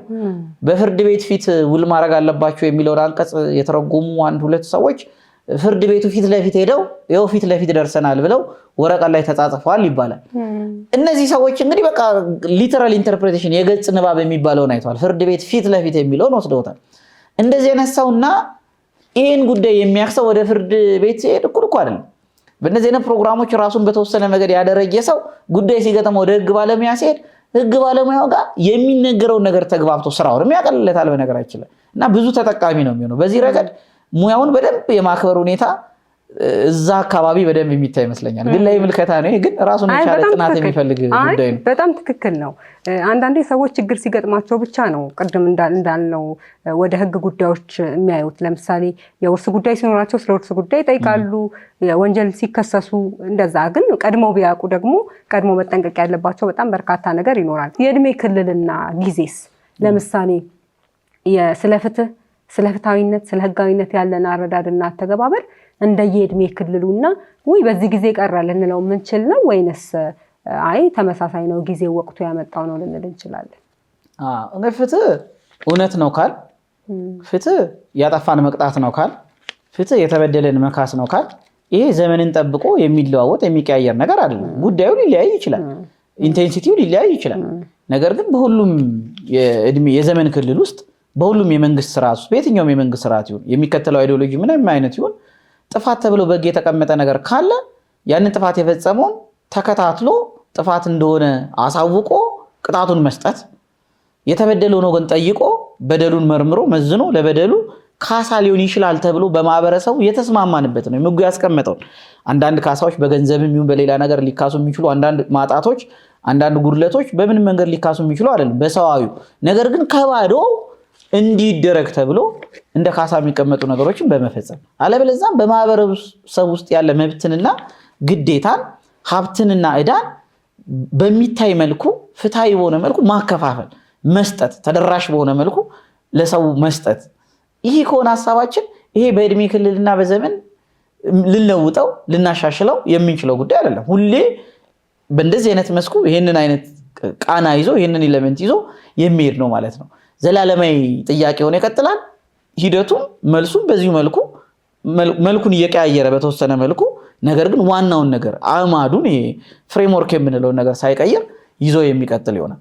ሰዎች በራሳቸው የእድገት ደረጃ ከፍ እያሉ ሲመጡ ወደ ህጋዊነት ይመጣሉ ወይ ወደ ፍትሃዊነት ይመጣሉ ወይ? ይሄ ምንም ጥያቄ የለውም። እንግዲህ የመብሰል ጉዳይ ነው። በስራውም እኮ እናውቃለን። ለምሳሌ በኮመን ሎ ሲስተም ዳኝነት ቦታ ላይ የሚቀመጡ ሰዎች የእድሜ ጣሪያቸው በተመለከተ ከፍ እንዲል ይደረጋል። ይሄ በወጣትነት በአፍላ እድሜነት ወይም ዓለምን አይቶ የዓለምን ጣጣዎች አጣጥሞ ካለመጨረስ ከሚመጣ ፈተና ውሳኔ ላይ ፍትህ ላይ ማጣመም እንዳይመጣ ካላቸው ሐሳብ አንፃር ሁሉንም ያየ የበቃው የሸመገለ በእኛ ሀገር ቋንቋ መመንኮስ ነው የቀረው የሚባለውን ሰው ወደ ፍትህ ታመጫለች። ይህ ሰው ሁሉን ነገር አይቶታል። የገንዘብ ጥማት የለበትም፣ የፖለቲካ አላይንመንት ጥማት የለበትም። የሚያስፈጽመው የቀረበለትን ጉዳይ አይቶ ትክክል ነው ብሎ የሚያምነውን ጉዳይ በህግና በህግ ብቻ ሆናል። ጣሪያዎች ከፍ ሲሉ ታያለሽ በዚህ እድሜ። ይሄ ከሰው ልጅ መብሰል ጋር አብሮ ተያይዞ የፍትህ ኮንሰፕሽኑ የፍትህ አረዳዱ በምንም ነገር ሳይዛባ ፕሮቫይድ ሊደረግ የሚችለው በሚል እሳቤ የሚሰጥ ነው። ካልሆነ ያው አብሮ የሚመጡ ባያዞች ህጉ በተቀመጠበት መንገድ ወደ ፍትህ ጎዳና እንዳያደርሱ መሰናክል ይሆናሉ የሚል እምነት ስላለ በሚል በትርጓሜ ደረጃ ባረዳድ ደረጃ ግን ይሄ ጥያቄ ነገም የሚጠየቅ ከነገወዲያም የሚጠየቅ እንዳልኩሽ በህግ ብቻ ማዕቀፍ ውስጥ የሚቆም አይደለም። ሶሻል ጀስቲስ የምንለው ጉዳይ አለ፣ ማህበራዊ ፍትህ፣ ፖለቲካል ጀስቲስ የምንለው ጉዳይ አለ፣ በፖለቲካ ውስጥ የሚመጣ። እኛ እንግዲህ እንትናችንን አጥብበን ህግ የሚባለው ኢንስትሩመንት የህግ ባለሙያዎችም ስለሆንን የሰዎችን መብትና ግዴታ ለመግዛት አድርግ አታድርግ በሚል ትዕዛዝ ተጽፎ ለሰዎች የተሰጠ ሰነድ ይሄ ሰነድ ፍትሃዊነትን እንዴት ያመጣል የሚለው ጉዳይ ላይ ስለሆነ ኮንሲደር የምናደርገው ብዙም የማህበረሰቡ አንዳንድ ኮንፊውዥን ከዚህ የሚመነጭ ይሆናል። ህግ ብቻውን ፖለቲካል ጀስቲስን ሊያሰፍን አይችልም። ማህበራዊ ፍትህን ህግ ብቻውን ሊያሰፍን አይችልም። በጣም ብዙ የሃይማኖት አባቶች ለማህበራዊ ፍትህ ጽፈዋል። ጥራዙ ገጹ ተገልጦ የሚያልቅ ጥራዙ ለሸክም የሚከብድ መጽሐፍትን ጽፈዋል ማህበራዊ ፍትህ ላይ ምንን ብቻ በመጥቀስ ሃይማኖታዊ መጽሐፍትን ብቻ በመጥቀስ ጽፈዋል። ወደ ህጉ ሳይገቡ ወደ ሞደርን ህግ ሳይገቡ ማለት ነው። የኛ የፍትህ ኮንሰፕሽን እንግዲህ ህግ ከቅጣት የተበደለን ከመካስና ፍትሃዊ የሆነ ክፍፍልን የመብትና የግዴታን ክፍል በማህበረሰብ በማስፈረገ ምን አስተዋጽኦ አለው የሚል ስለሆነ በትርጓሜ ረገድ የሚለዋወጠው አይቀጥልም። ነገር ግን ሰዎች ከፍ እያሉ ራሳቸው ከፍ እያሉ ሲመጡ ሲስተሙም እያደገ ሲመጣ ነገራችን ላይ ተቋማት እኮ ያድጋሉ አይደል? በማኔጅመንት አስተምሮ ለርኒንግ ኦርጋናይዜሽን ይባላል። ተቋም እየተማረ ይመጣል። አንድ ሰው አንድ ተቋም ውስጥ ቁጭ ብሎ 20 ዓመት ተመሳሳይ ሪፖርት የሚያደምጥ ከሆነ ስለሚለቅ ሰራተኛ፣ ስለ መዝገብ ብዛት በፍርድ ቤት ስለተሰሩ መዝገቦች ስላልተሰሩ መዝገቦች ተመሳሳይ የሚመጣ ከሆነ ተቋሙ እየተማረ አይደለም ማለት ነው። በቃ መለወጥ ያለበት ነገር አለ ማለት ነው። ነገር ግን ከአምናው ዘንድሮ ከዘንድሮ የሚቀጥለው ዓመት እየተሻሻለ የሚመጣ ከሆነ ግን ተቋሙ እየተማረ የሚመጣ ተቋም ነው። ወደ ፍትህ እየተጠጋ የሚመጣ ተቋም ነው ማለት እንችላለን። በጣም አመሰግናለሁ። እንደ መጨረሻ ጥያቄ ምናልባት ስለ ፍትህና ስለ ህግ ጉዳዮች ስናወራ በጣም ጊዜ ይገድበናል እንጂ በጣም በርካታ ነገሮችን ማንሳት እንችላለን። ግን ካለው የሰዓት ጥበት አንፃር እንደ መጨረሻ ጥያቄ እንደ አንድ የህግ ባለሙያና እንደ ህግ መምህር ለህግ ባለሙያዎች ፍትህን ከማስፈን ረገድ ለሌሎች ወጣቶች ወይም ደግሞ ተማሪዎችም ሊሆን ይችላሉ ህፃናትም ልንለው እንችላለን ለፍትህ ስላላቸው ተቆርቋሪነት ማስተማር የሚፈልጉት ነገር ካለ ወይም ማስተላለፍ የሚፈልጉት ነገር ካለ ቢገልጹልን ደስ ይለኛል። ምክንያቱም አመጣጣችን፣ አስተዳደጋችን፣ ባህላችንና እየለመድንና እያየን ያለነው ነገር ስለሆነ መጨረሻ ላይ ስለ ፍትህ ያለንን አመለካከት፣ ስለ ህጋዊነት፣ ስለ ህግ የበላይነት ያለንን አመለካከት የሚወስነው ማለት ነው። ስለዚህ ለህግ ተማሪዎችም ስለ ፍትህን ማስፈን እንዲችሉ ወይም ደግሞ ወደፊት ስለሚሰማሩበት የህግ ሙያ ይህንን ማወቅ አለባቸው የሚሉት ተማሪዎችም ደግሞ ወይም እንደ ሀገሪቷ ዜጋ ደግሞ ሌሎች ወጣቶች፣ ህፃናት ለፍትህ ያላቸው ተቆርቋሪነት እንዲህ ነው መሆን ያለበት ከሚለው አንፃር መልእክት ማስተላለፍ ከፈለኩ መነሻችን ላይ ፍትህ ማለት መፍትሄ መስጠት ነው ብለናል። በቃ ፍትህን የማስፈን የህግ ባለሙያ ብቻ ግዴታ ወይም ከህግ ባለሙያ ብቻ የሚጠበቅ አይደለም። ፍትሃዊነት እውነት ነው ትክክል ነው እስካልን ድረስ እያንዳንዳችን በህይወታችንም የምንተገብረው ነው። በቤተሰባችን ውስጥ ባለን ግንኙነት፣ በልጆቻችን አስተዳደግ፣ ከጓደኞቻችን ጋር ባለን ግንኙነት፣ በስራ ቦታ ላይ ያለን ግንኙነት የምናደርገው ነው። ስለዚህ ለህግ ባለሙያ ብቻ ተለይቶ የሚሰጥ ነገር ከሆነ ፍትህ በዓለም ላይ አይኖርም ማለት ነው። ምክንያቱም ያለው የህግ ባለሙያ በጣም ጥቂት ነው፣ ያለው የህዝብ ቁጥር ደግሞ የትየለሌ ነው። የህግ ባለሙያ ደግሞ በተለየ መልኩ ከህግ ጋር የተያዘ ከህግ የሚመነጩ ፍትህን የማስከበር ደግሞ ሪስፖንሲቢሊቲ እና ግዴታ አለበት። ከዚህ አንጻር መፍትሄ ሰጪ እንዲሆኑ ነው የህግ ባለሙያዎችን የሚፈልገው። ትምህርት ቤት ውስጥ የምናስተምረው በዚህ መልኩ ነው። ማህበረሰቡ ተቸግሯል። ስለቸገረው ነው ፍርድ ቤት እየመጣ ያለው። ደልቶት ፍርድ ቤት የሚመላለስ የለም። እስቲ ናፈቀኝ ፍርድ ቤት ልጎበኘው ብሎ የሚመጣ የለም። ችግር አለ፣ እጁ ላይ የሆነ ችግር አለ፣ ጭንቅ አለ። ያንን ጭንቅ ትፈታለታለህ ወይ ነው ጥያቄው። እኛ እዛ ጋር ተቀምጠን የምንጠቅሰው የአንቀጽ ቁጥር የምንከራከርበት ነጥብ ምናምን መጨረሻ ላይ ሰውየው ጆሮውን የሚሰጠው ምን ተወሰነልኝ ወደሚለው ነው። የፍትህ ሂደቱና ፕሮሰሱ እዚህ የወሰንኩልህ ነገር የሰጠው መፍትሄ ተፈርዶበትም ሊሆን ይችላል፣ ተፈርዶለትም ሊሆን ይችላል፣ ትክክል መሆኑን የሚል ጥረት ነው። ያንን ቅልብጭ አድርጎ አሳይቶ ሲገባው ሰውየው አሃ እንዲል ማለት ነው። የፍትህ ስርዓታችን ውስጥ አሸናፊና ተሸናፊ የለም። በክርክር ሁለቱም ወገኖች ፍትህ ተሰራ ነው ማለት ያለባቸው እየተባለ ፊሎሶፊካሊ እኮ የሚነገረው። እኔ ሊያን መክሰስ ፈለኩኝ፣ ፍርድ ቤት ሄጄ ክስ ወረቀቴን አስገባው። ይሄ ክስ ወረቀት አንቺ እጅ ይደርሳል፣ ታነቢዋለሽ፣ ምስክሮችንም ትቆጥሪያለሽ፣ ሰነዶችንም ማስረጃዎችንም ታያለሽ። ያንን አይተሽ መልስ እንድትሰጪ እድል ይሰጥሻል። በዛ መልስ ደግሞ የጻፈው ላይ መልስ ሰጭኛለሽ፣ እኔ መልሴን አነባለሁ። ከዛ ሁለታችሁም ደግሞ ቁሙ ይባላል። እስቲ በቃል ደግሞ እዚህ ጋር የጻፋችሁትን አስረዱ ይባላል። ከቃል ንግግራችን ተነስቶ ደግሞ ጭብጦች ይያዛሉ። በጭብጦቹ ላይ ደግሞ እስቲ ምስክር አሰሙ ይባላል። እኔም የራሴ ምስክር አቀርባለሁ። ያቀረብኩትን ምስክር አንቺ እስቲ እንደገና ጠይቀው ይባላል። ይሄ ሁሉ የሚደረገው ለምንድን ነው? መጨረሻ ላይ የሚነበበው ነገር መፍትሄው ትክክለኛ መፍትሄ ነው፣ አድሎ የሌለበት ነው ብሎ እንዲቀበል እኮ ነው ሰው በዚህ ሁሉ ፕሮሰስ ውስጥ ያለፈ ሰውና ይሄ ሁሉ ስኬታማ ነው የተባለ ሰው ለመቀበል አያዳግተውም። ተፈረደብኝ ተሸነፍኩኝ አይልም። ጉዳዩ ቀርቧል፣ በጉዳዩ በህግ መሰረት ውሳኔ ተሰጠው ነው የሚለው። ውሳኔውን ብይኑን በዚህ መልኩ ነው የሚረዳው። ስለዚህ በዚህ መልኩ ነው እየሰራን ያለ ነው ወይ? ውሳኔዎቻችን ሲጻፉ የህግ ፎርማሊቲን ከማሟላት በተለይ የቀረቡትን ሁለት ተከራካሪ ወገኖች ፍትህ ተሰራ ትክክለኛ ነው ብለው እንዲያምኑ በዛ መልኩ ነው ወይ? በጥብቅና አገልግሎት ላይ እየሰራን ያለን ሰዎች ግንኙነታችን የውል ሙያዊ ግንኙነት ይሄን ፐርሰንት ያላስከፍላለሁ ከዚህ እናገኛለሁ የሚል የእንጀራ ጉዳይ ብቻ ነው ወይስ ክሊያንቶን የመጣው ሰውዬ መፍትሄ ሰጥቻለሁ ወይ ባለው? በዚህ መልኩ አእምሯችንን እያስተካከልን በመጣን ቁጥር ከተጻፉት ህግጋት በላይም ወይም የተጻፉት ህግጋት ወደዚህ እንዲመሩ ማስተካከል እንችላለን። ህግ ትምህርት ቤት ውስጥ ትምህርት የምንሰጠውም የምናስተምረውም ባለሙያዎች አንቀጽን የምንጠቅሰው ለተማሪዎቻችን እውቀት የምናስገነዝበው አእምሯቸው ላይ ይህንን ነገር ነው። መፍትሄ የሚፈልግ በጣም ብዙ ማህበረሰብ አለ። በብዙ ችግሮች ተሰብስቦ የሚኖር መፍትሄ የምትፈልግ ሀገር አለች። እዛ ውስጥ ትንሿን አሻራ ማስቀመጥ ትችላላችሁ ወይ? በሙያችሁ እያልን ኮንሲደር እንድናደርገው እና ፍትሃዊነት ከኔና ከአንቺ ይጀምራል። በኔና ባንቺ መካከል ባለው ማህበራዊ መስተጋብር ይጀምራል። በየሙያ ዘርፉ አለ፣ በየሙያ ዘርፉ ውስጥ ይገለጻል። በህግ ውስጥ ደግሞ በዚህ መልኩ ራሱን ይገልጻልና በዚህ መልኩ ቢታይ የሚል አመለካከት አለኝ። በጣም አመሰግናለሁ። በጣም ጥሩ ውይይት ነበረ ያደረግነው። እግዚአብሔር ይስጥልኝ። አመሰግናለሁ በጣም። እሺ ተመልካቾቻችን ከአቶ ቢኒያም አህመድ ጋር ያደረግነው ውይይት ይህንን ይመስል ነበረ። ሳምንት በሌላ የህግ ጉዳይ ከሌላ እንግዳ ጋር ጠብቃችኋለሁ። እስከዛው ሰላም።